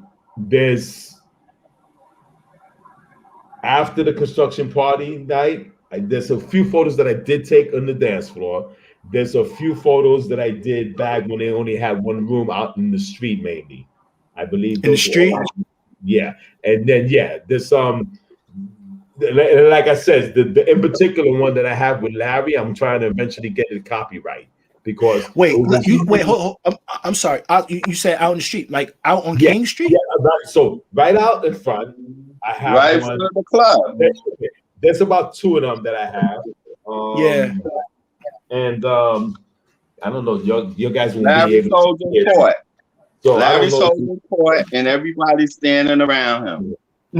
So I don't know. I don't think you can see it from there. Could you? Maybe. Yeah. Oh yeah. That's the one. The guy in the white is David Padilla, and then all the guys that are around. Larry has the green shirt on, but all the guys you see is the old sign too, right? Fred Parking Garage. And so this is 77. Okay. So the thing with it is that these guys, again, this wasn't the first time that Larry did this. He did it on a couple occasions. He would come out after the party, and it happens to be that these so-called few guys, most of them I didn't know. I met them all at the gallery. And again, at the time when Nikki allowed them and eventually realized the guy has his gift, he can play. So Nikki already kind of paved a little bit of a way for Larry back then at the gallery. And even though Larry was just supposed to be doing decorations or light or something like that, but then he ended up playing, Nikki let him play once or twice, I believe, at the gallery. But he would come out, and the thing for anybody to do that kind of rapport with your people to get feedback before they leave, that doesn't happen all the time. Right. Now it's rare that you would get that. You may have your close circles, Will, that you may get feedback, but to actually come out of the book, go reach out to a certain group of people, this, that, the other, and get the feedback, that maybe happens these days, Right. So and then, like I said, basically, and then even when they put the new sign up, and this is one, and these sisters are from they're from let me get it here. They're the crew from Staten Island. That's Denise and Mary Warlocks, the girl in the white dress there. Okay. And that's and the guy with his hand up in the street, Stanley, I forgot Stanley's last name, but you talk about dancing, Stanley, brother. This brother, but oh man, you know how you do them yoga moves that you take your leg and actually throw it behind your neck and kind of stuff like that. This guy, I mean, so how can I put it? Great people came together, and the main thing was sharing love, man. Sharing love for that whole night. I'm trying to imagine like the dancing, I mean, this is way before house dancing, right? So I'm trying to imagine like some of those dance moves, that were happening inside the garage. And I'm sure not one person danced alike. Everybody danced differently. Yeah, true. Whereas nowadays in the clubs, you can see somebody might look like the person that's true. I mean, because of the I guess because of the motivation, whatever. But I imagine back then everyone had their own style. And we talked about this where it kind of like the loft dancing. Let me rephrase that.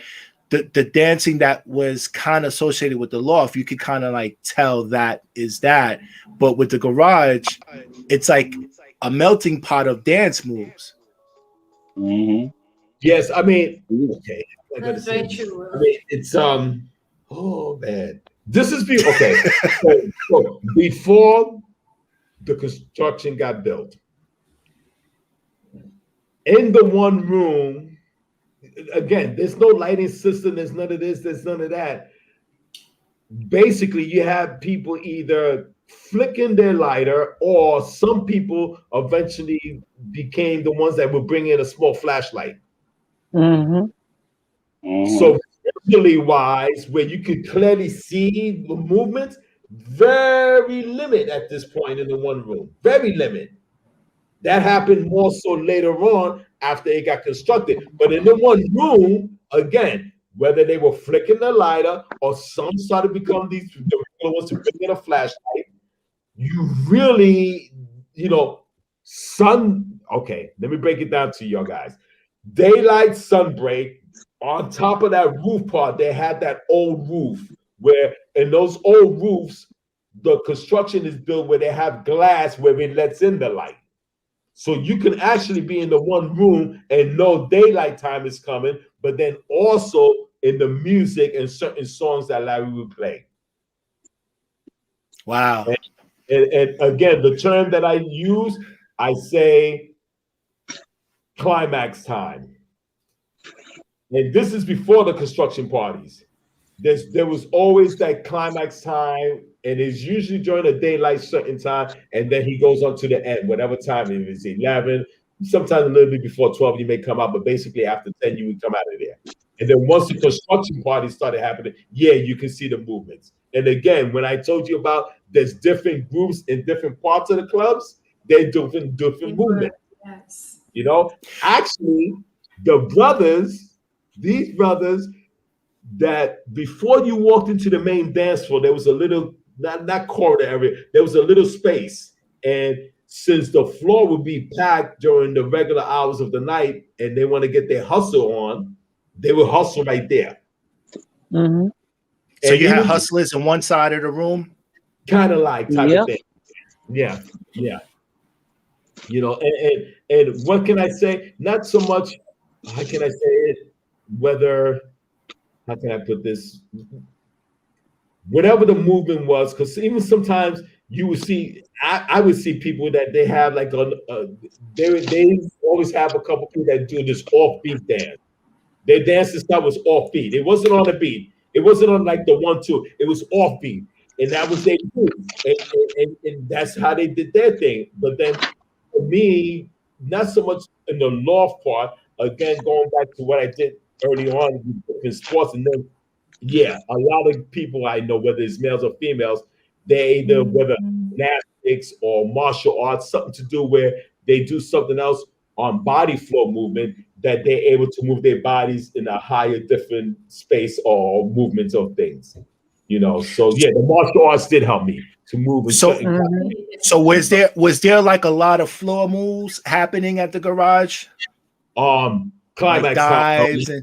and climax time. At the time, again, and I don't like to say, some people be saying, "Oh yeah, when these people leave or that people leave." No. Listen, when the grand opened up, some people religiously wouldn't come to the club to after 4 in the morning. You hear me? They wouldn't get there to after 4 in the morning. I'm in the coat room, and I know these people that came in at that time. Okay, and when I see them, they says, "Well, how's it go?" I says, "Yeah, it's going." He says, "Yeah, it's time to get busy. It's time to get busy."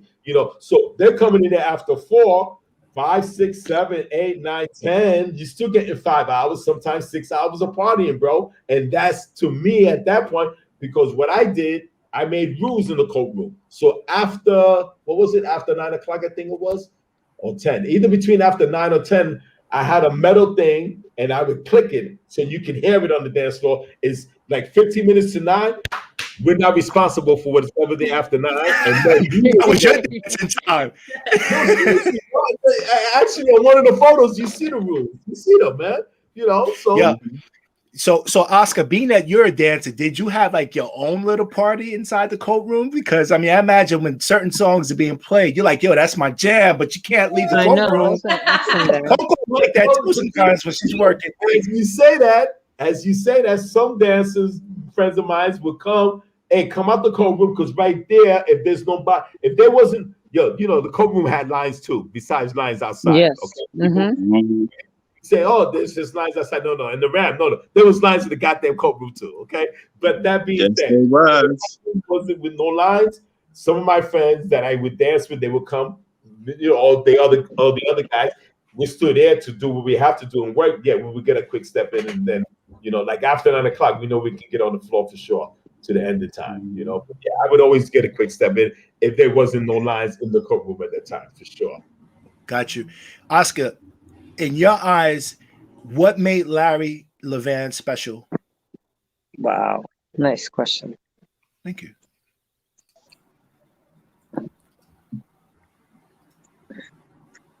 You have people ahead of their time. And when I say ahead of their time, that in their arts way, they always stand out. And I think in one of the things that Frankie Knuckles had mentioned when they were back in high school, but then somebody else told me they went to high school with him also. And I think it might have been this Mickey Jones guy that puts up the invitations all the time. But he gave some insight when we did the interview with him with Lenny. And the thing was, guy always stood out. He wasn't, and it's not to say that you have to be, I don't believe in the thing of normal. Everybody's different, man. And everybody has gifts. And the thing is, now you have that hunger and desire of always wanting to find something to do differently and to move people. And he recognized where he was at that time, and with this mixture of a person that worked sound, rich and long, and I tell people what I saw them doing, and even for everybody that was part of that staff at that time, being in whatever part or area that they worked was to be creative, but then also on the desire to try to find it where you are pleasing the people at the same time. Like they say, sometimes he'll play a song 3 or 4 times a night, and sometimes people stop dancing and looking at him like, what is he doing? But then the next thing you know, you come back next week or something like this, and you receiving it differently. Heartbeat. So what Boy Jarvis had told me a while back when I used to hang out with him at his space and in the studio and this and the other, and he says, yo, not only Larry has it, but when you get to that space, you hypnotize the people. You're hypnotizing. Sound is hypnotizing. We don't say that we're doing that to you, but it is. Because then if it's a high-pitched sound, it can disturb you or make you jump. Now, when you got it in a good control and balance, yo, as he plays that song 4 or 5 times, and maybe he'll play it a 5th and 6th time, and then finally you on the floor dancing. You know, so he was ahead of his time, and he opened the door to the world, I guess. I mean, when I say to the world, obviously he did, because these other people that came later on this thing of where you can go to other parts of the world and bring it to them, they started doing that. You know, and I believe not so much just him and Richard, but yeah, there was a couple of countries they went to, and there's a couple of places where Richard himself might have built the sound system in a different country, this, that, the other. But to me, the experimental playing ground was the garage. So to me, the garage, way before social media, Patrick Kelly, the designer, he was there. He had these, I mean, the list goes on of different people that came there and they would network. Keith Haring, I mean, the list will go on. The list will go on. So when I look back and I see the time, and this is even after I just continued working there, it became a place where you networked also. Not just for dance, but everything to do with arts, whether it's designer, clothing, you know, artists, you know, sound, and sometimes you would be able to experiment stuff there, especially when it came to sound, him and Richard. That was a playground for them, man. So imagine you're in an age and new things are starting to happen. You get your hands on them, you know, before it goes out to the public, you troubleshoot it there. Live to an audience, right? It's not even in radio. So what did Frankie Crockett have to do? Hello, what did Frankie have to do?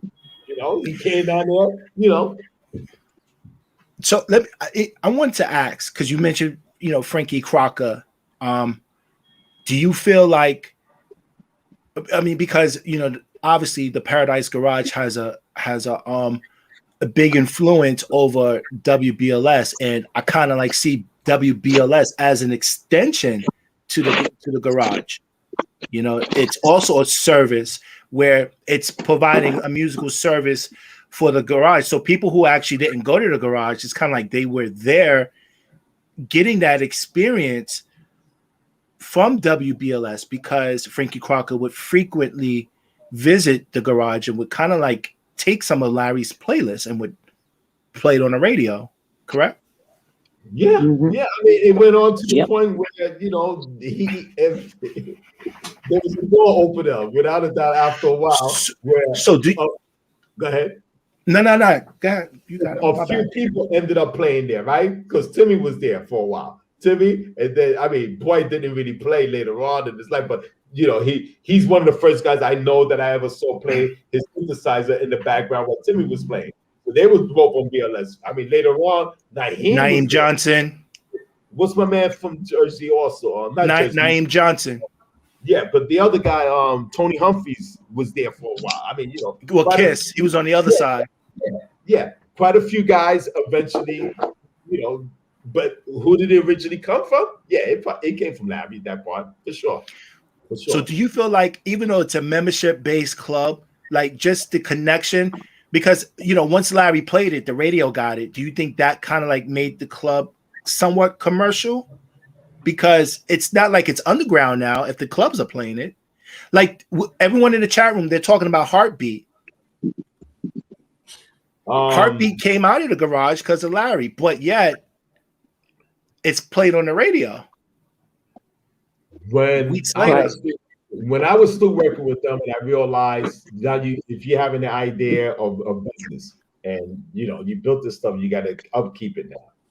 And right before they decided that they're going to go with this core membership type of thing, to me, as a business part at that point, I started to say they got to open up to others. And I know there was a big movement of knowing from different party segments at that time. There were a lot of whatever slats, college, university people hanging out and stuff like that in a circle of, what's this? Hunter. I went to Hunter College. I didn't go there as a student, but I went because of a party event. And I noticed from these people that were going there, they had crews of different schooling people partying. And you knew every week from the school student, from another school, where to go. So I started recognizing that a few were hanging out, coming into the garage now with whatever the one membership that they had established. So in the business sense, what I'm saying, yeah, eventually, besides BLS, open it up, also making it easier, more accessible to commercial basis, that they was going in that area. You know, and when I say it's part of the business, I mean anything that even still membership, yeah, they still kind of commercial wise to a certain extent. You know, and how can I say it? Yeah, I mean, you know, yeah. So to me, I mean, I stopped going actually around 82-ish for sure. By 83, I wasn't really going too much at that point. And not so much because it got commercial. It wasn't the same to me, you know, the vibe and the energy, you know. And yeah, so yeah, does BLS from the private to making it where they can reach out now and it's more accessible out to the public? Yeah, it's going to, obviously you make anything out accessible to public, it's going to be more commercial then, without a doubt. That comes with the territory. Yeah, because we were talking, you know, we talk frequently about clubs, like club songs, like songs that are played in a club. But if it's club and it's played in the radio, it's not really a club song. Like I think a great example is the song Robin S. "Show Me Love." Even though it's way years later, that song was a club song. The radio wasn't even touching that. But I think it's radio friendly because everyone thought it was Evelyn Champagne King, which it sounds like, but it's not. It's Robin S. So now when the radio gets hold of it, the song is no longer underground, and the underground people don't want to touch that song now. But with the garage, it was never like that. Those songs that were played on the radio, Larry kept playing it, and we still play these songs till today. True. I mean, how can I feel like you guys over time things have a different perspective over time. But from the conversation you're having right now, the only thing I disagree with is that when the garage was going on, and I was there from 81 to closing, the music that the garage played was underground music. Frankie Crocker and from BLS and BLI and whoever, they didn't start coming there until it was almost over. I didn't start hearing the songs that Larry would play in the club on the radio station until the club was closed. I went to different other clubs afterwards, and still music would come out, but they would start regularly playing the songs from the garage after it closed. They wasn't playing it in parallel. Yeah, but Rico, but there's a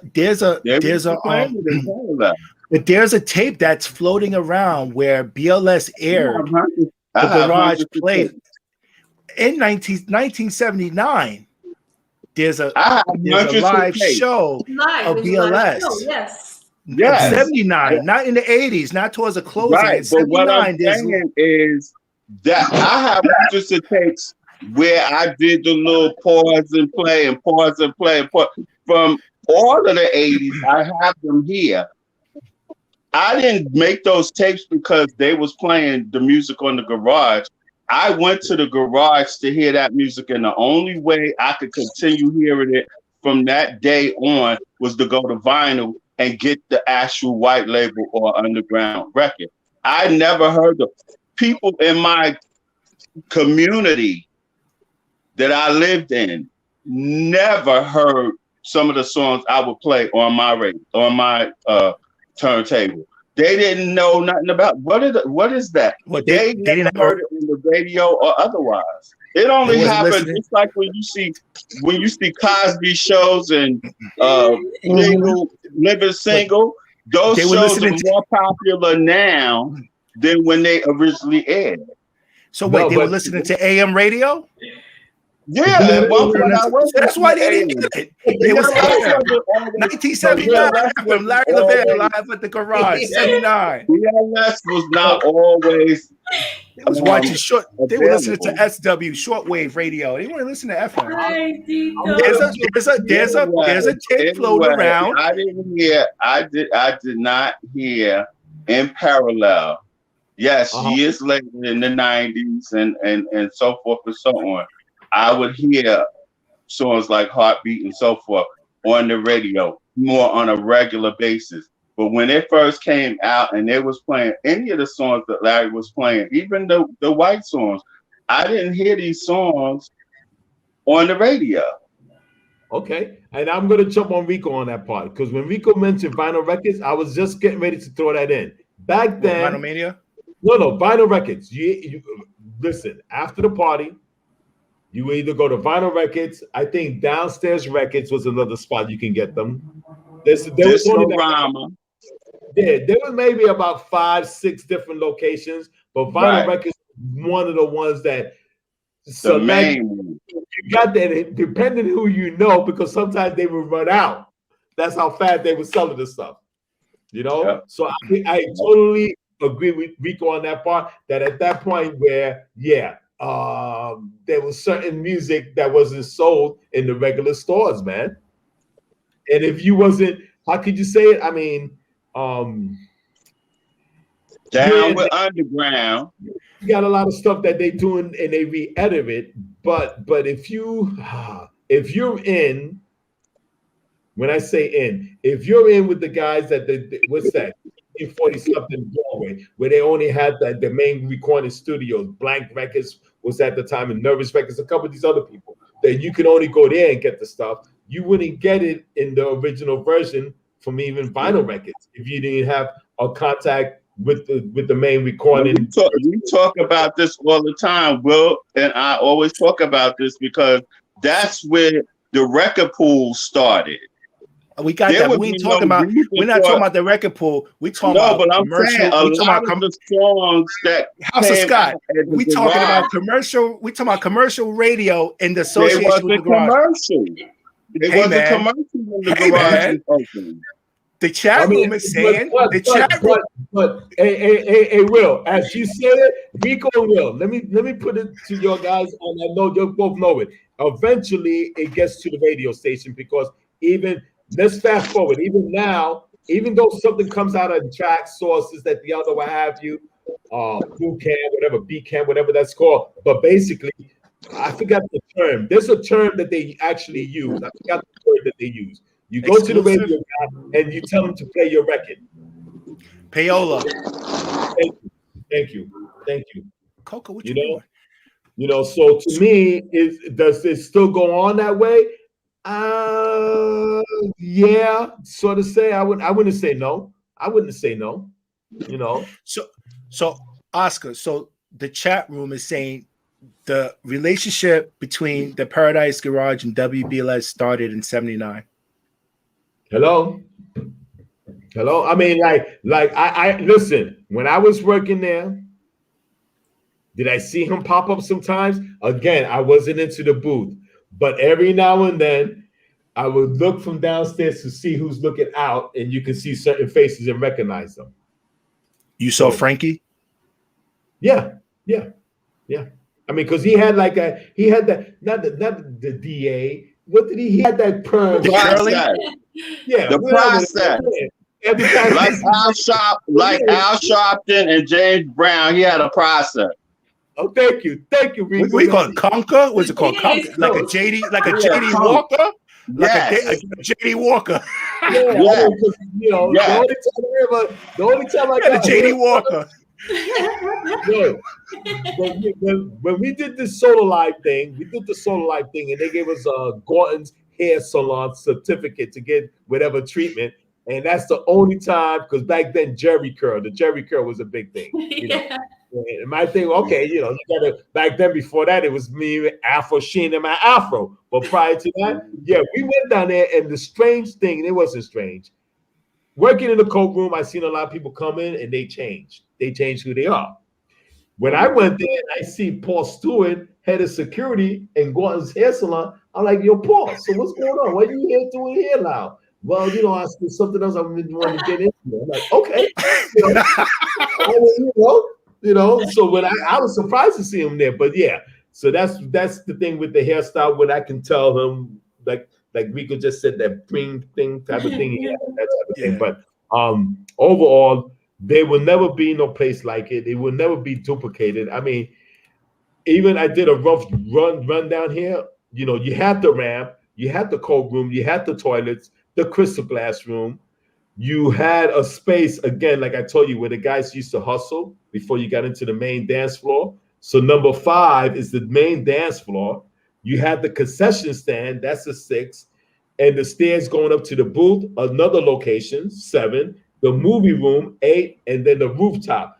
You ended up having like 8 different sections of a place to do whatever you needed to do with certain things. You know, so I didn't go to London's until about 2-3 years ago, and supposedly Justin Berkman, the guy who put the Ministry of Sound together, supposedly, I don't know, officially, they said at one time that Richard went there when Larry went to do something with sound. I don't know what it was like. It was okay when I went. I had a decent time. You know, they did a garage party there. So it was nice, you know, but sound wise, dance floor wise, listen, that dance floor can hold over 2,000 people. Mm-hmm. It can hold over 2,000 people. And then now, if the stage part, because even when I got some photos, and I just realized when they did the stage thing, the stage was put up on pieces at one point, the first time they had the stage, before they made the permanent stage built up in there. But prior to that, it was in pieces, you know, and then sometimes you can take the stage off and it would be all dance floor. That means you get some extra bodies in there, you know. So there's songs that emotionally I may bring out tears, but it was from the feel of, you have not hundreds of people, thousands of people singing. Mhm. Singing besides dancing. I mean, Yep. singing. And some people could hold a note. Some people could hold a note. And you're like, Wow. Reyes is standing up right now. But all these people are, and to see, like, if what I would do sometimes, literally, if the stage was out still, I sometimes would walk up to the stage and just stop dancing and look at the people and get off from them. Just get off from them, just looking at them. I mean, you mentioned like the singing, right? So I imagine like, when that record comes on and everybody is screaming and going, No, they're that singing the moment song. where 2,000 people are singing, you know what I'm saying? That energy and all that just kind of like just moves around the whole entire room, Such Wow. a happy place. It was such a happy feeling. And for whatever people were going through, you knew this is when they only had the one party that you can get there and just like let things go. Just let things go, man. Let things go. Let things go. And then even to where, like I said, I mean, I have friendships there, like brothers and sisters. And I can go almost anywhere on this planet, man. This is what I tell people. I can go almost anywhere on this planet. I hit social media, what they got to do with house, wherever it's at, contact them, a little bio or what I did, my part in New York in this garage place, boom. I'm not saying they're gonna let me stay or this, that, the other. They receive you with open arms, man, and show you love and show you their country and stuff like that, and type of thing. So Yeah.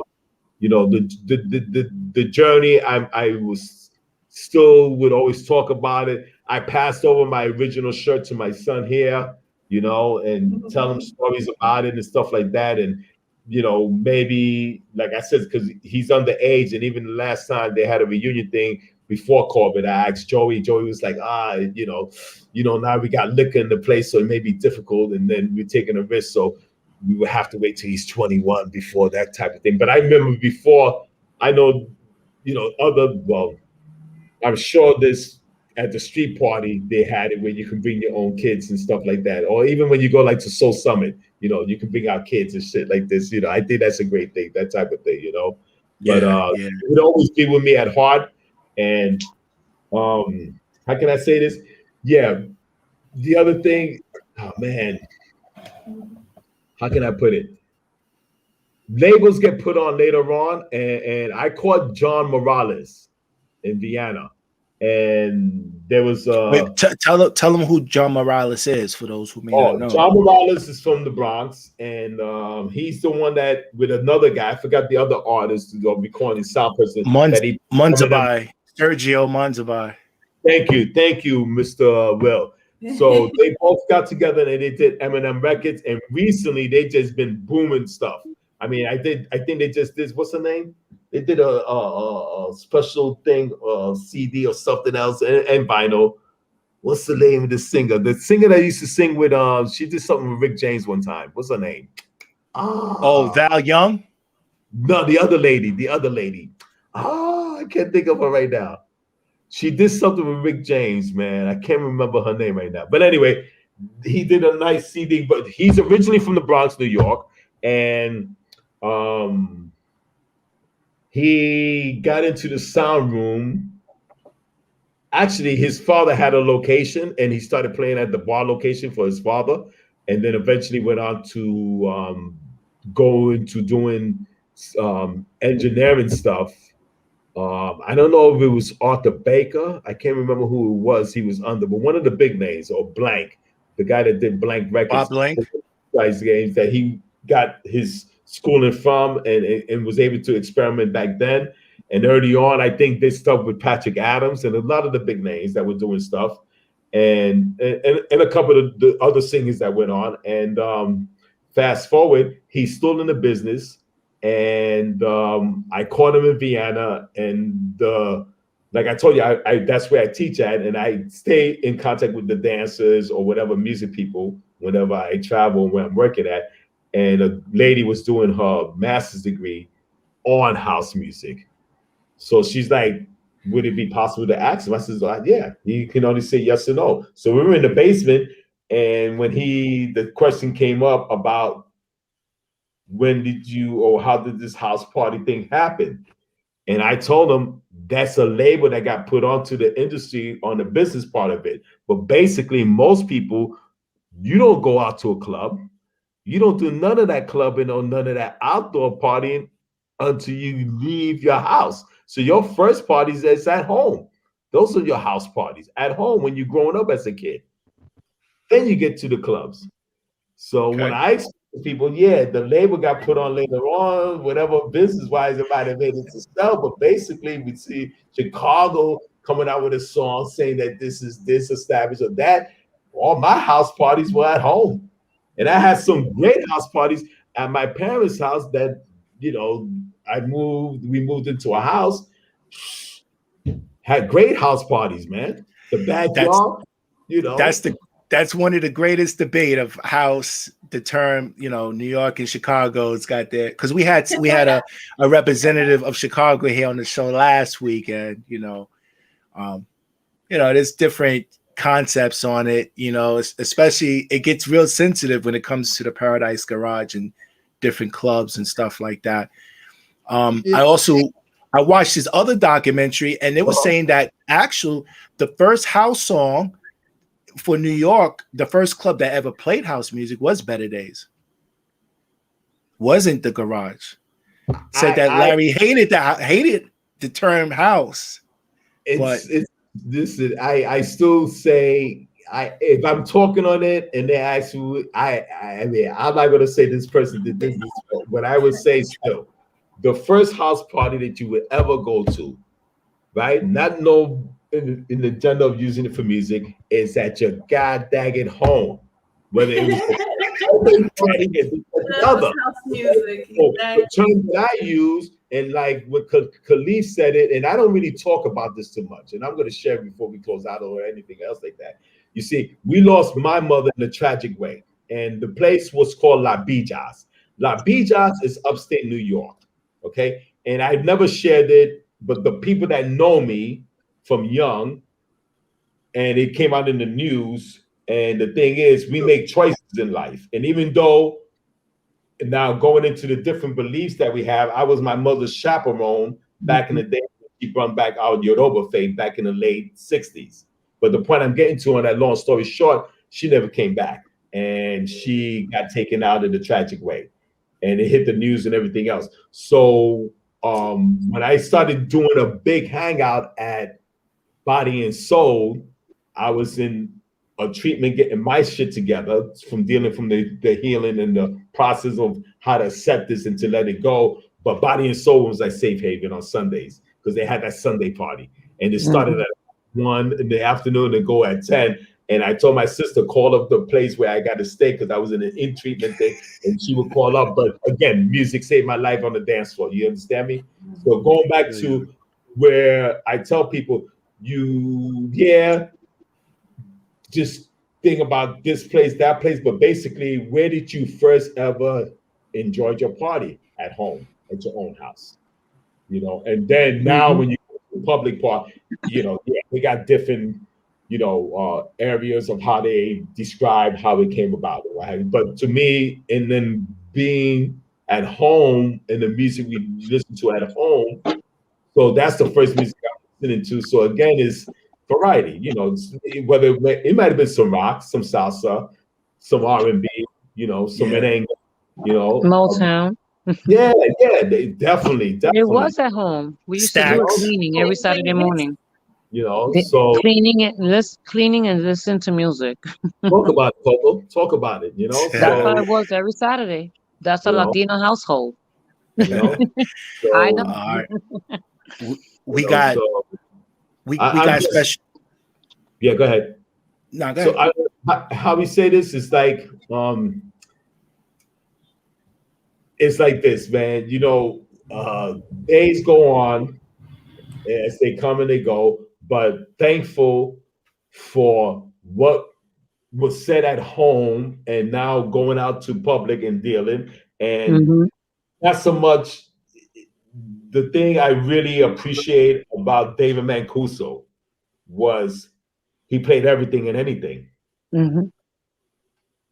So when I have to explain to people, yo, but you worked at the garage, you did. I says, yeah, but where I got like the first taste of something and appreciating that you play it from the beginning to the end of the song, that's what I did at home already. And then now you get a little bit of variety. I'm like, this is different. You know, it's different. You know, then but now do I put a label on it? You know, and you know, you get this, you get that, you get this, you get that. And so if somebody's going to be DJing, I'm going to say, yeah, you got to try different things sometimes. You know, it's got to be a different count. You know, something like this. You know. So Oscar. So then, with that analogy, then you know what? It's safe to say that David Mancuso played the first house music. If you want to look at it, it started in the home. It was David's home. Mm-hmm. There you go. You know what I'm saying? It was in his house, his home. There you go. You know what I'm saying? So it was a house party. What did Mikey said? House begins at home. So maybe we on to something else now. You know, I mean, so the thing with that, how can I say it? Listen, man, you definitely not gonna go into no dress up club like I did back in the days when I went to dress up club. They're gonna have the food you get coffee. Yo, you got coffee in the morning at the goddamn coffee. And you party afterwards. I mean, you know, fruit bowl, whatever other kind of bowls going on. But you know, some Kool-Aid. About the consent, yo, I used to ask Kenny, yo, could I go with my son and crack some eggs and scramble that shit and bring it back to the Coco with me? I mean, you know, so yeah, it's back at the home, and I mean, man, it's I'm thankful I got to get to this loft at that time, you know, actually. In summer day camps was the first time they brought us downtown to the village. And I said, I got to need to share this in this interview because they had something called back then head shops. They called it head shops. And there was a back room with a curtain. And I didn't realize what was taking place in the back room until later on. You know, and then what I knew from the Bronx, you get the D train and you get off on West 4th. Me and West 4th Street and my friends, we had a great time back then getting out of the neighborhood. And we would go to West 4th. Back then, Washington Square Park, not so much about, we was partying way before that. In the 60s there, man, it was like a safe haven type of thing too, and do what you wanted to do, man, you know? Wow. You know? So it's the same thing like when I was in high school, and it was all 5 boroughs would come down to the fountain in Central Park. Oh, I remember the fountain. Yes, there used to be a party there. This was like Easter Sunday. Yo, you know, yeah, we was brought up as Catholics. Yo, our thing with my parents, you know, we have afterwards you want to do. Get on that D train, get over 59th Street, Columbus Circle. We didn't walk to the fountain. We was tracking. We was jogging. Yes, we were running. Spot, and the shit would be elbow to elbow. You know, this is way before summer stage. Way before summer stage. Wow. You know? The fountain. Wow. I know that. We got a special guest, Oscar Reyes, in the building.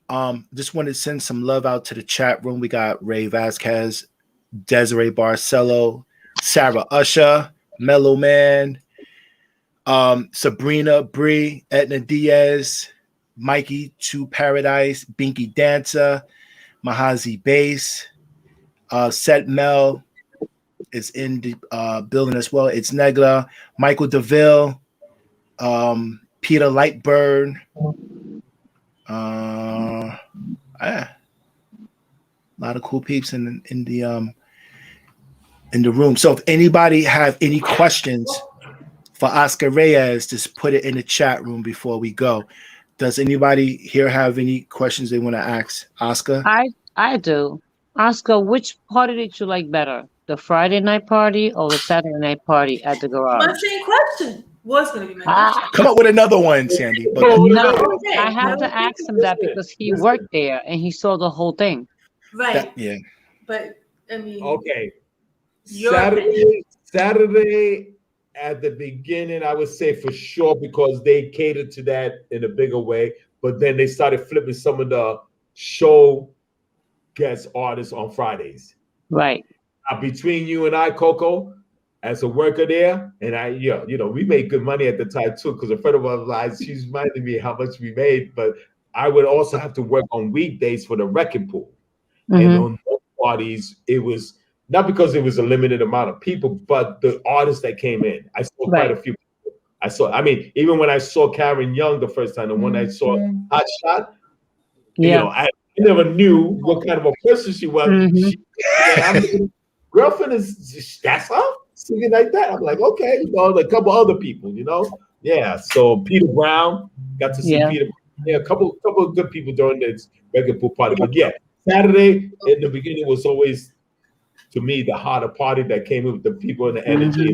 And then Larry would go on to a later day on the Sunday party and later. So and eventually Saturday the Fridays went on, depending who the artist was that came to perform. So most of the live performances were on Friday to build the Friday night. No. At first it was going on Saturdays, and then they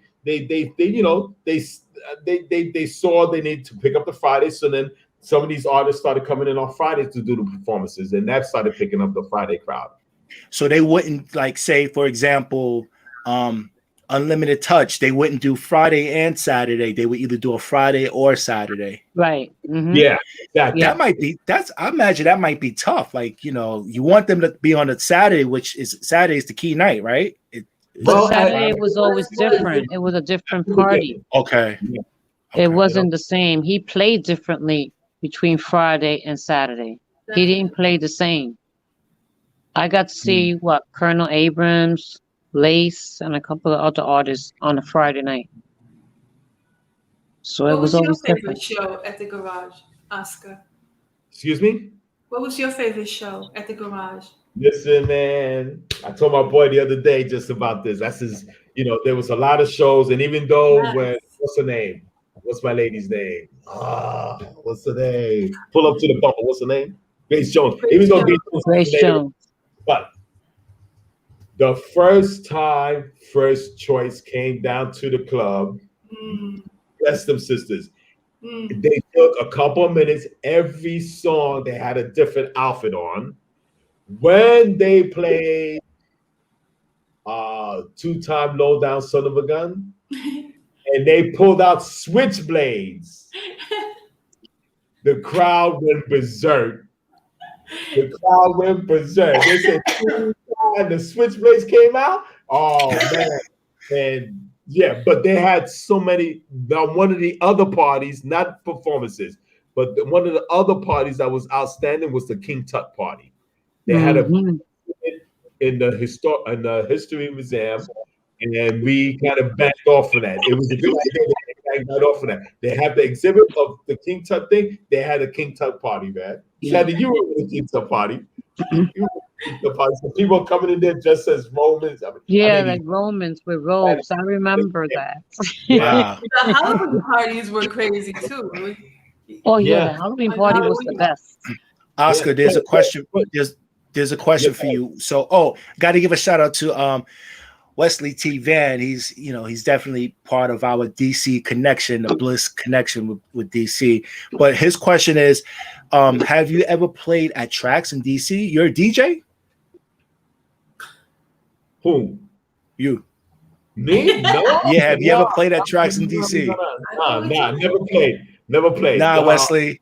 He did. Yeah.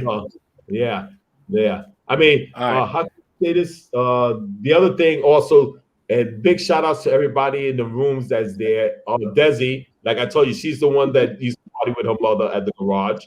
And Marcelo? Yeah. I didn't know that. Yeah. Oh, wow. Yeah. Okay. And then the other person, that Peter Light guy, he's from Canada. He's from Canada. And Montreal. He did quite a bit few write-ups for good people back in his days also. But shout outs to all of them. What's the other thing I just wanted to mention to you guys? When you said a Halloween party, Sandy, I used the term that every weekend was a masquerade party, because you had not just it was mainly the males, not so much. There was a few females that did the dress thing, but they had this certain group of guys. Some of them are still here with us alive that always had these outstanding outfits. Yes. I can't remember their name, you know. What I would share with everybody, man, as we go through stuff in this planet, you know, be thankful that you woke up another day, man. Share some love to others, lift people, and you know, whatever clubs you go to, and have a good time once things open back up. You know, just try to be safe and stay healthy, man, the best way you can. And you know, as we say, music is the answer, and love is the message. Love is always the message, man. Right. Love is always, you know. Oscar, there's another question for you, and that's coming from Seth Mel, and his question is, what are you most proud of as far as contribution to the scene? Sharing love on the dance floor, man, and always lifting up others, and how we say that, being humble. You got to be humble in all ways, how you do stuff in life. And what I learned from young and being a true servant in a humble way is always to uplift people. And again, back to these house party things, for me, what my family did at a young age, which was my grandfather. And back then we had what was called shirts. Now and laters were still around, and lifesavers. And they used to give me some change and sometimes a couple of dollars, but they would put me in a table to perform for them. And when I realized the body can move people without talking, I don't have to tell you to do a left turn or do a right turn. Just let that light shine through your body. You move people, and whoever's playing the music, they're going to read up on you. And that all goes in harmony. And at the end, it's always a blessing to just embrace each other, man. Sometimes you don't even say it. You already said the words to the hands. You just embrace each other, you know? So, yeah. Yeah, Oscar, if I can build on top of what you said, one of the best ways to tell somebody to F off is to dance in front of them. Just dance. Just you know what I'm saying? Just dance. Like, I just think because dancing. I mean, you know, listen. That's the humblest thing to do. On the dance floor at the garage during climax time, and the brothers that wanted to hustle, and if you wasn't a regular, they would definitely catch you with a goddamn elbow. And I used to look at those sometimes, and that's just, that boy don't know. He's just a kick or something. Yo, listen, I see this several times, man. But yeah, you know, do a kick dance and kick him. Like, oh, that was a dance move. I'm sorry. So, but at the end of the day, I mean, no matter what level of dancing that you are, just at the end, you try to, you know, you let yourself shine your light, and if anything, for me, is to, how do I say this? Like, people be complaining, oh, I have a bad teacher, or I have a bad workmate, or whatever, classmates, this, that, the other. What could you find to bring the light out from them in a good way? And look for that. So some people, we all have it. It ain't that we don't have it. It's the question of practicing it every second, every minute. And sometimes, you know, through the practice, it gets better.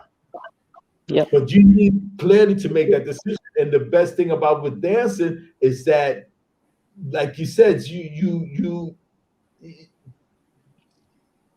it's something that you can't block. If you understand me when I say you can't block. So if you have it in a true light energy, it's going like a spiritual release, right? A spiritual release. That's how I see it. Thank you, Coco. And it's going to go. It's going to go. It's not a question, oh, I ain't receiving it. It's going to. No, you got to let it go. Let it go. You know, and in that being said, it's appreciative that, again, when you can just look, and if there's enough light, you just may even catch eye contact. So it's the same when the person says, I don't dance, and I tell them, look at the back of that person. The first thing you do, you don't digest it in your goddamn brain senses. No. Look at their body motion, and then you yell, that's Will, that's Coco, that's Ricoh, that said it. They turn around, it's them. But did you take the time in your brain to digest it? No. So is there walker dance? Yes. Does everybody dance? Yes. Mm-hmm. You know, is people dance? Yes, life is a dance. Oscar, you know what happened? It happens to all of us except for Ricoh, because when Ricoh used to go to Japan, them Japanese kids would want to battle him. Yes, Ricoh. We battle. So for Ricoh, it's different. Ricoh told us this. No, it was Lewis who told us the story. I think it was Ricoh. Either one. But it was saying that these kids wanted to battle Ricoh back, when he was on tour with Body and Soul. I mean, so Rico's not happy with that, but I had to go in there. Ricoh. Listen. It's how can I put this, guys? Hi. When you watch like a quick preview thing of National Geographic and they've dropped the seeds in the ground, whatever, but it doesn't come up straight. Right. Whether it's a tree or flower, think about it. It don't come up straight. Is it dancing from the radiation it gets from the sun? Yeah. So there's no two waves that's just the same. Now, I'm thinking if you got that high tech, whatever kind of a camera or telescope, and you look at the sun for 5 minutes each day or something at the same time, that's on our planet. Now, if you go outside of that, everything in the main elements, whether it's water, air, sun, the moonlight, that gives us light at night, and you can go on, they all dancing, bro.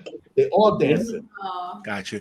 So there's another question, but it's for Sandy, Paradiselady, and this is for Mikey to Paradise. It's like you're almost related, like siblings. You got Paradise in your name. So Mikey's asking Sandy, were you at the beach party with the lifeguard station and the sand?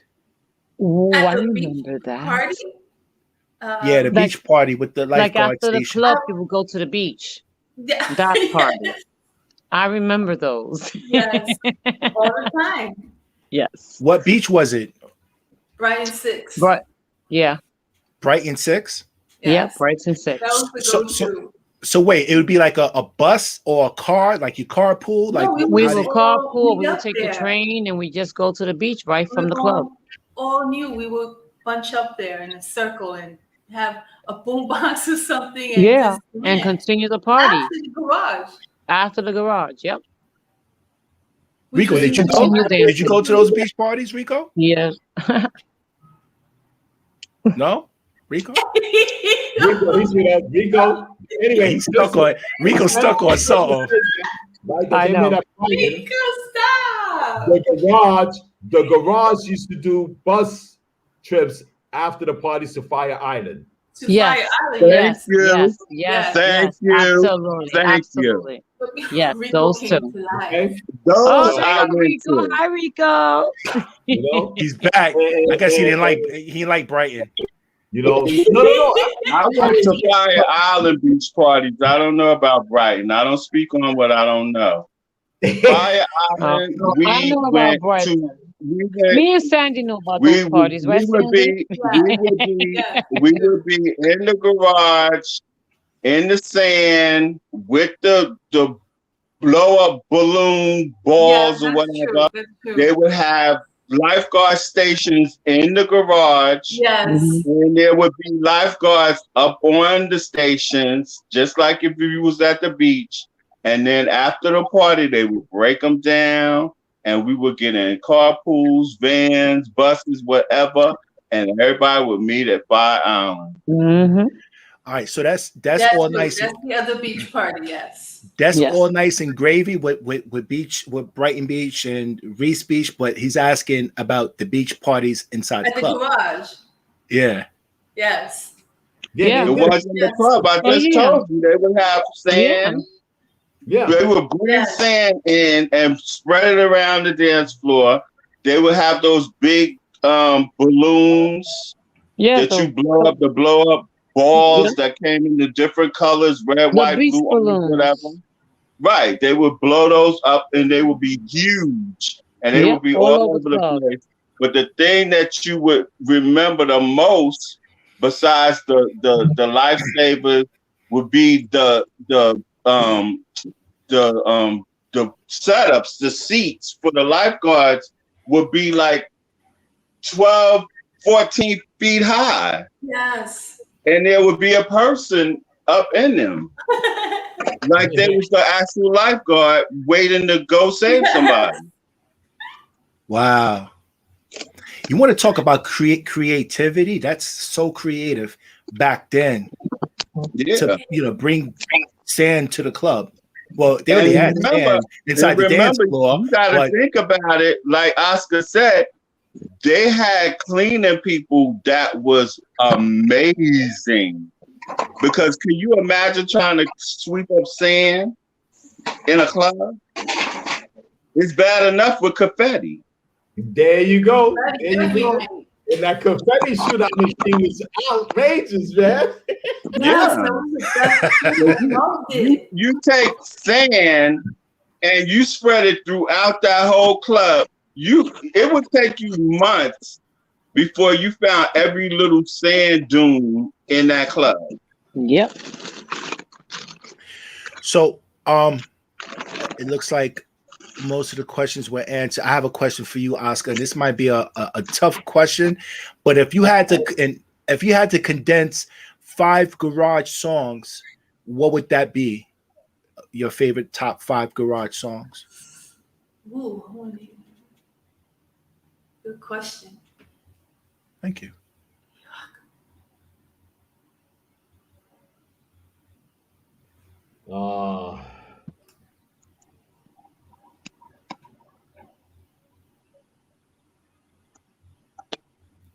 It's a toughie. I would probably start out with "Got to Have Your Love." Got to have your love, baby. Don Ray. Your love, pretty baby, and then definitely Sylvester.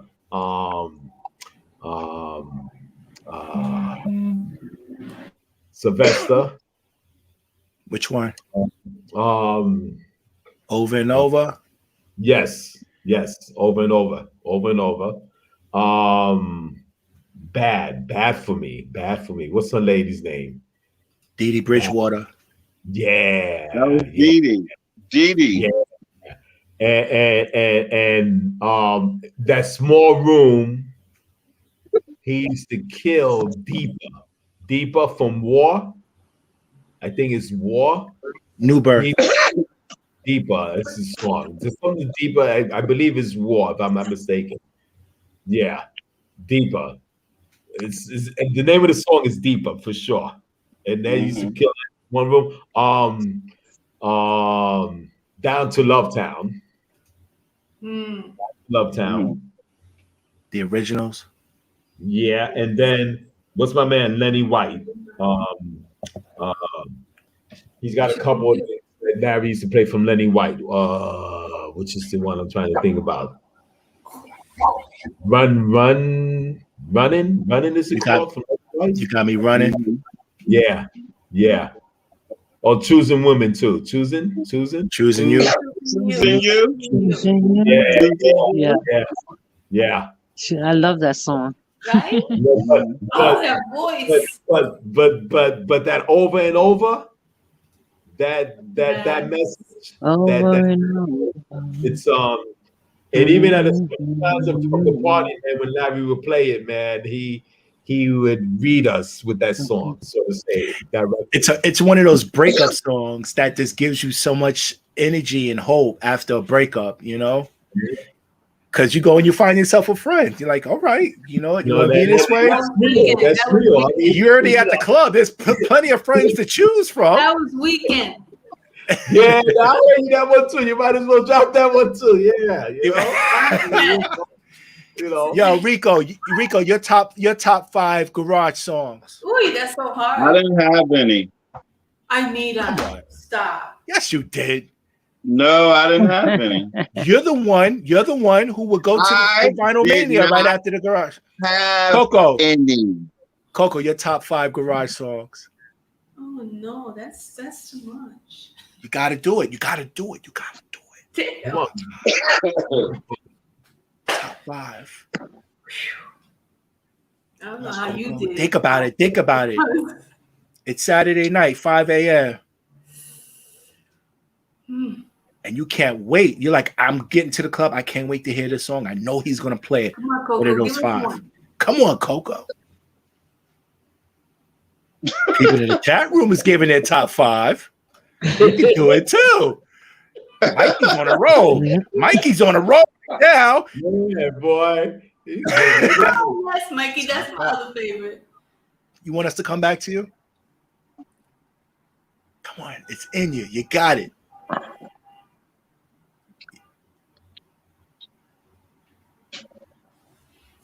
Come on. Somebody new. Yes, Mahazi. Come on. Dinah Ross, maybe. Have Harold Melvin. How about 1?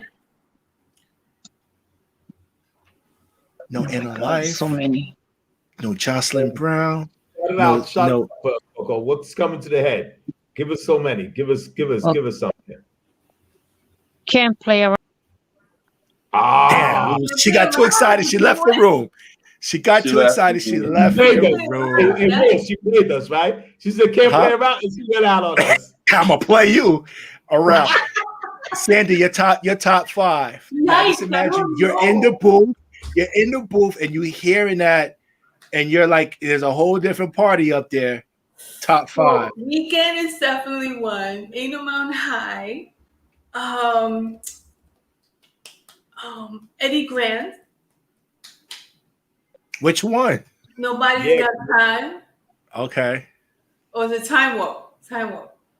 Time Warp. Time Warp. That's one. Who? That's 3 of them? I got 2 more, right? Yeah. Man, too many to think right now. Sorry, guys. The phone took me off. Always Go Bang was always fun. Go Bang? Yeah, Go Bang. Yeah. I've always liked Powerline a lot. Wow. Yes. Those are power songs.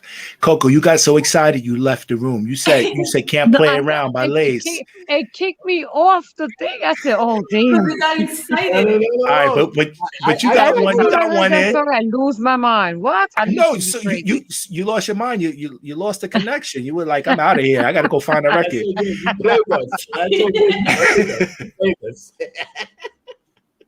You got some more you wanna?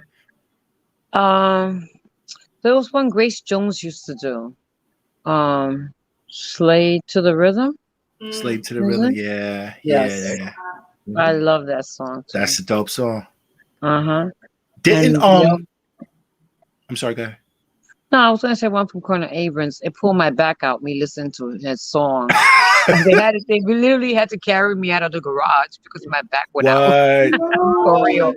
Yes, it's one of those Colonel Abrams songs, and it was like I was a mess. I couldn't walk. He knocked your back out. I was like, he sure did. They were like, "What's the matter?" Because I can't move, and I really couldn't move. All right, so here's what the chat room had to say as far as some of their favorites.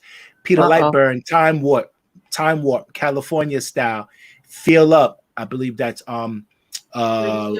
Grace Jones. Lady America by Voyage. Let's Get Together, Pam Todd. That's nice. Yeah, Love Unlimited. That's such a beautiful song. Like those strings and Life is Something Special, W. Boone. Of course, that's the Peach Boys. Running Away, Roy Ayers, Another Star. I believe Stevie Wonder, Cloud 9, Atmosphere Strut. I believe that's what Seth Mill is talking about. It's a lot of great songs here. Find somebody new from Hazi said, and I like it. Yeah, I think she was mentioning the Sylvester songs. Right, over and over. Yeah. Oh wait, I Like You. If that's I Like You, maybe by Phyllis Nelson. Or yeah. Wow. So, hey, Will, I like to throw this at you also because how universe works. So the last time I saw you was on Coney Island, and then after the set went off, and the last song you happened to end was with City Country City.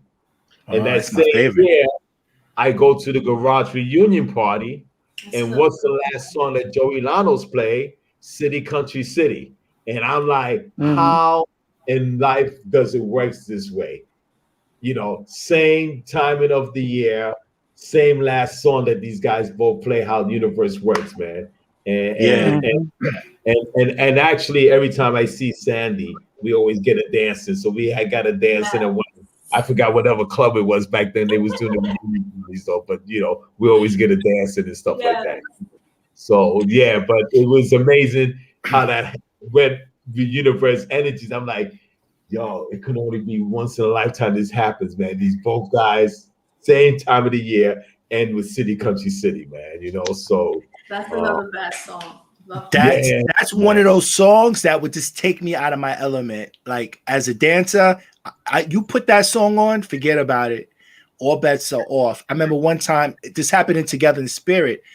I left the booth playing that song, and Luce, he takes a picture of me doing a dive. He has that picture somewhere. It's like who would think I would freaking do a dive? I'm, you know, but it's one of those songs that for me, I'm gone. I feel you, brother. For a long time because it's a long record. Yeah. And it's all instrumental, brother. It's all instrumental, you know. So can you imagine? Can you imagine if they did a that whole album is like orchestra? That's a long song. Can you imagine if they did a vocal version to that song? What it would sound like? Now, I have a question for everyone here, and even the chat room before we close. They can add too. If Larry Levan was still alive, what type of music or what would he be playing? Well, that's tough. Now he's an innovator. So besides the classics, I know he would be playing new stuff because yes, he was an innovator. So I think so. I mean, yeah, and it's true. Like, I think you have a broad sound. Definitely. Think about all the people who kind of like, you know, followed his way. Like, you know, you look at the Timmy Regis for it, the Victor Rosados, the Francois Kevorkian, the Danny Krevit, you know, that whole school, even Nicky Siano, who's still alive, you know, you kind of, what they're playing. Do you think that gives us a snapshot of what he possibly would be playing, since all those DJs we're just talking about are kind of like derivative, almost in that vein? Not to compare or say, but those DJs watched Larry, of course, but what they're playing, would that give you a true picture of what Larry possibly would be playing today? Like, because DJs like Francois Kevorkian, he's current. He's playing, he could play the old stuff, but he'll give you a lot of new stuff. And cosmic stuff. So, yeah. Yeah, I'm going to jump on there with Sandy, too, that I think that part of him being always imagining new things to put out. And I don't want to say that we say like bang you with them, but he worked with the artist very well, and he had some that he can perceive what he already has as what he's going to do with whatever sound in the studio before he gets it to the singer, or somebody might, you know, vice versa, come with him with the lyrics, and then vice versa has to add on music, whatever, to it. But yeah, he would be staying all created in a area of his own space as always, you know, and contributing to others what they may want to add in and stuff like that type of thing. But he will still stay creative for sure. I think Larry would have probably, you know, with the music production, probably doing film music scores, something like outside, out of what, just the whole DJing. Like definitely, I feel like he would continue his production. I mean, he was more of a remixer, but I feel like he would have gotten more into production as time went on. Could be, yeah. There's another question that came up. Peter Lightburn, which famous people attended the garage? Oh man, you had a big hit list. You got Andy Warhol. The first guy that comes to my mind is Andy Warhol. You had obviously, Grace Jones was there on a regular. Keith Haring was always on the dance floor partying. You have a couple of actors. I can't think of the names right off the top of my head.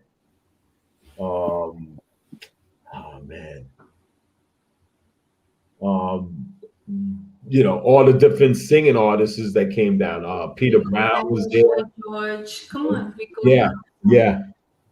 Yeah. So, you had definitely a lot of record singers and producers and sound engineers that came out down there too, for sure. Patrick Adams was down there. What's the guy that? What's the guys from Harlem? I can't remember the name of the group. What's the name of these guys? They started out singing out slow songs first, and he has what's the guy's name? I can't think of his name right now. But yeah, you had quite a few famous people that came out. What about like just hanging out, not performing, but just in the crowd?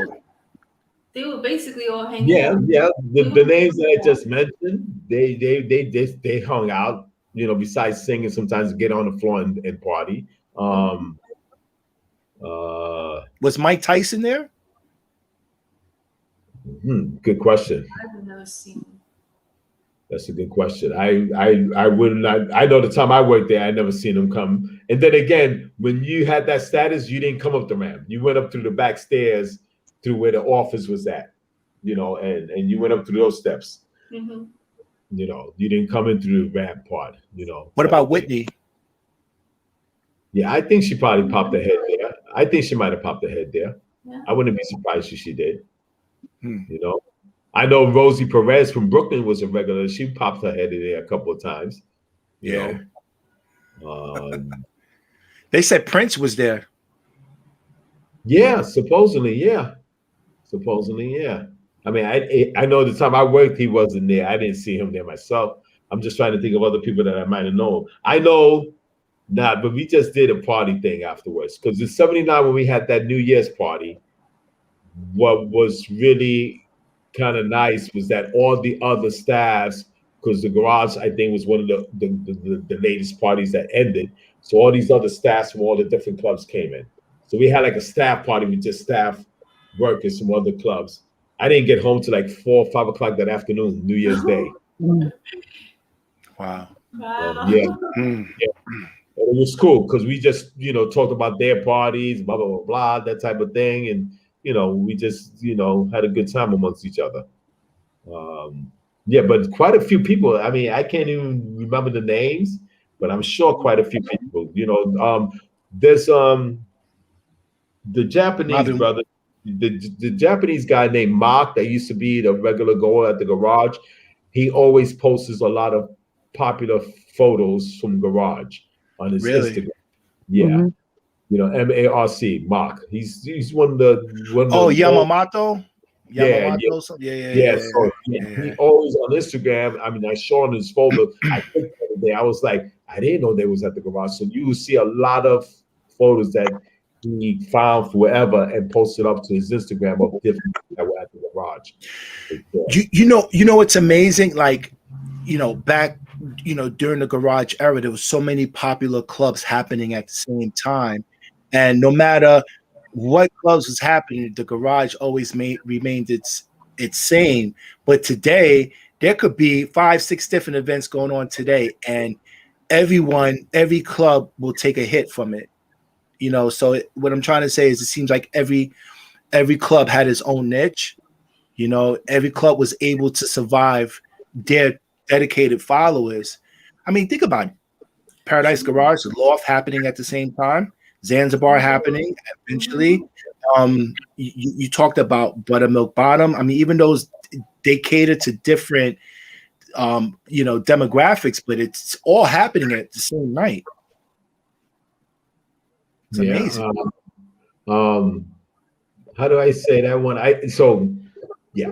On my travels, you start experiencing different cities and stuff like that. New York is different. And even when I don't wake up in the future years, it's always going to stay different. And it's about energy. Again, besides going to the club party, it's about energies. And I can't explain it to people. And I tell them, you have to go there to feel the energy. It may not be at a party setting. Don't get me wrong. Garages, there's different eras. But then when somebody's into the house thing, and I just tell them, I said, well, there's different dance events there at the beach and it is and that. You just got to go and just be around it, and you can talk about it like we're doing now, but feeling it, and maybe this place is closed, you may not get that feeling, but it's the same thing. Like when they did the street party, I mean, they couldn't fit nobody no more on the street, but that energy, I'm not going to say it's exactly the same, but you get to feel it. So it's the same if I go to Soul or I go even out to Jersey. And Jersey has in their thing, or whatever other club space or outdoor opening thing. It's to get the feel. And yes, some of us are still here, and they may be able to give a few words about their time when they was there face to face with you. But to get to feel it, you can still, it's like even when you go to Coney Island, man, if that right energy of people is there, you go to get that, similar kind of a feeling that way, Most definitely. All right, family, we got special guest Oscar Reyes, BLISS on the spot. Oscar, I want to thank you for coming, man, hanging out with us, sharing, breaking bread with us, and just giving us some history from your lens, your eye scope of how it went down. Everyone has their own story of how it went down, and it's okay. That's that person's experience. Somebody else might experience it differently. But I gotta say, as a DJ, it's an honor and it's a blessing to be around, family members like Ricoh, Coco, Sandy, and Oscar, Carolyn, and everyone, and all the participants who come to our event, whether it's virtual or in the chat room, because not every DJ gets the opportunity to be around true legends. And for me, it's an honor to just to be around your presence.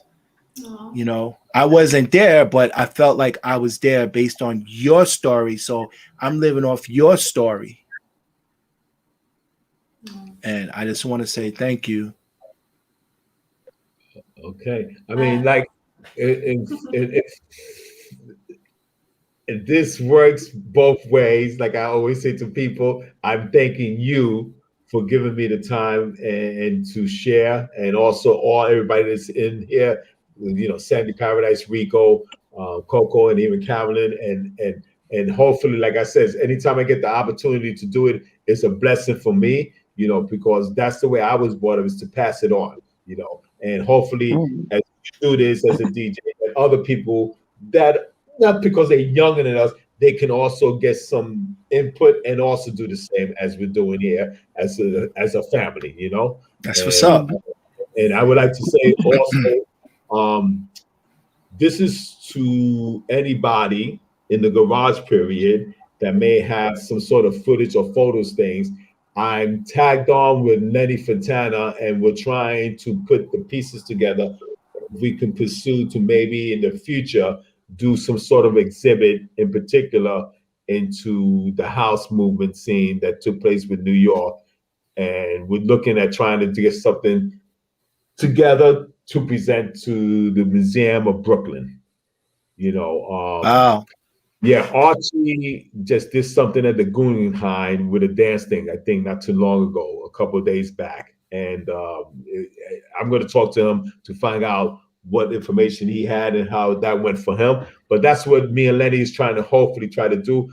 My thing, even when I mentioned to Archie a while back, even though vinyl records have those things, the vinyl records legends, we should do something about house because it's been part of our generations and it still is, but we don't really have like a proper whatever setup where it's in archives and stuff like that. That type of thing.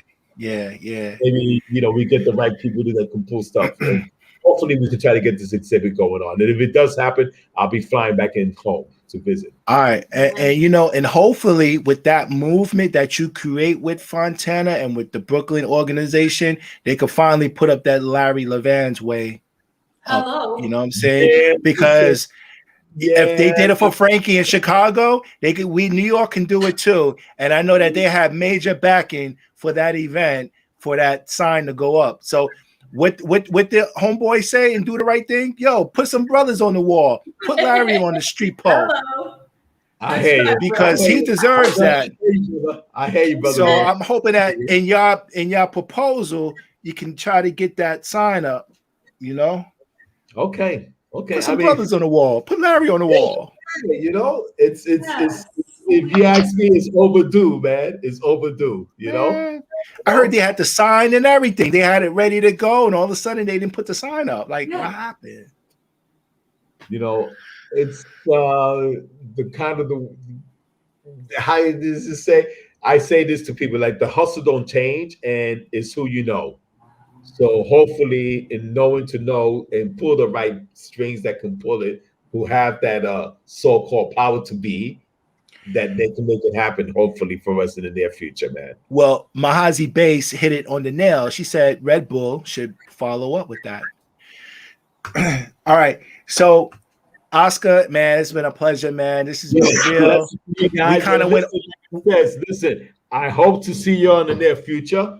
And obviously, if and when I do decide to come in, I would contact your guys ahead of time.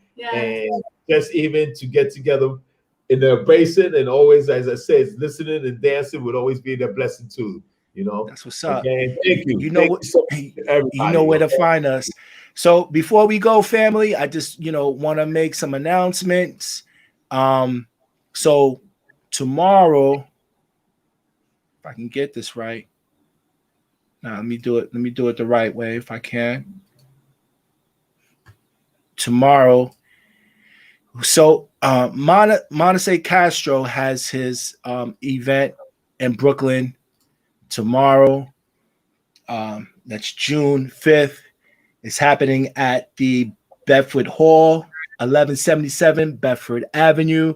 So the event jumps off early at 2 o'clock to 6:30. They're selling items, and then from 7 o'clock to 12 a.m. the music. Myself and Mark Lewis will be DJing.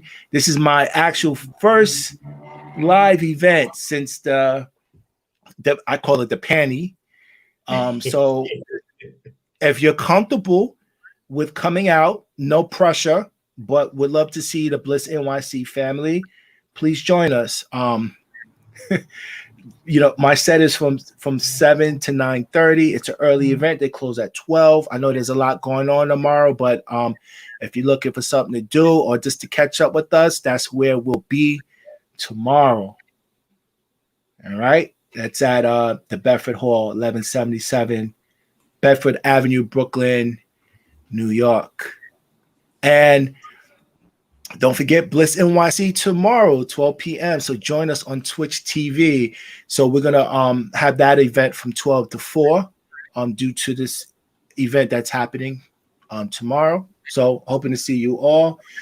Oscar Reyes, my dude, man, it's great seeing you, man.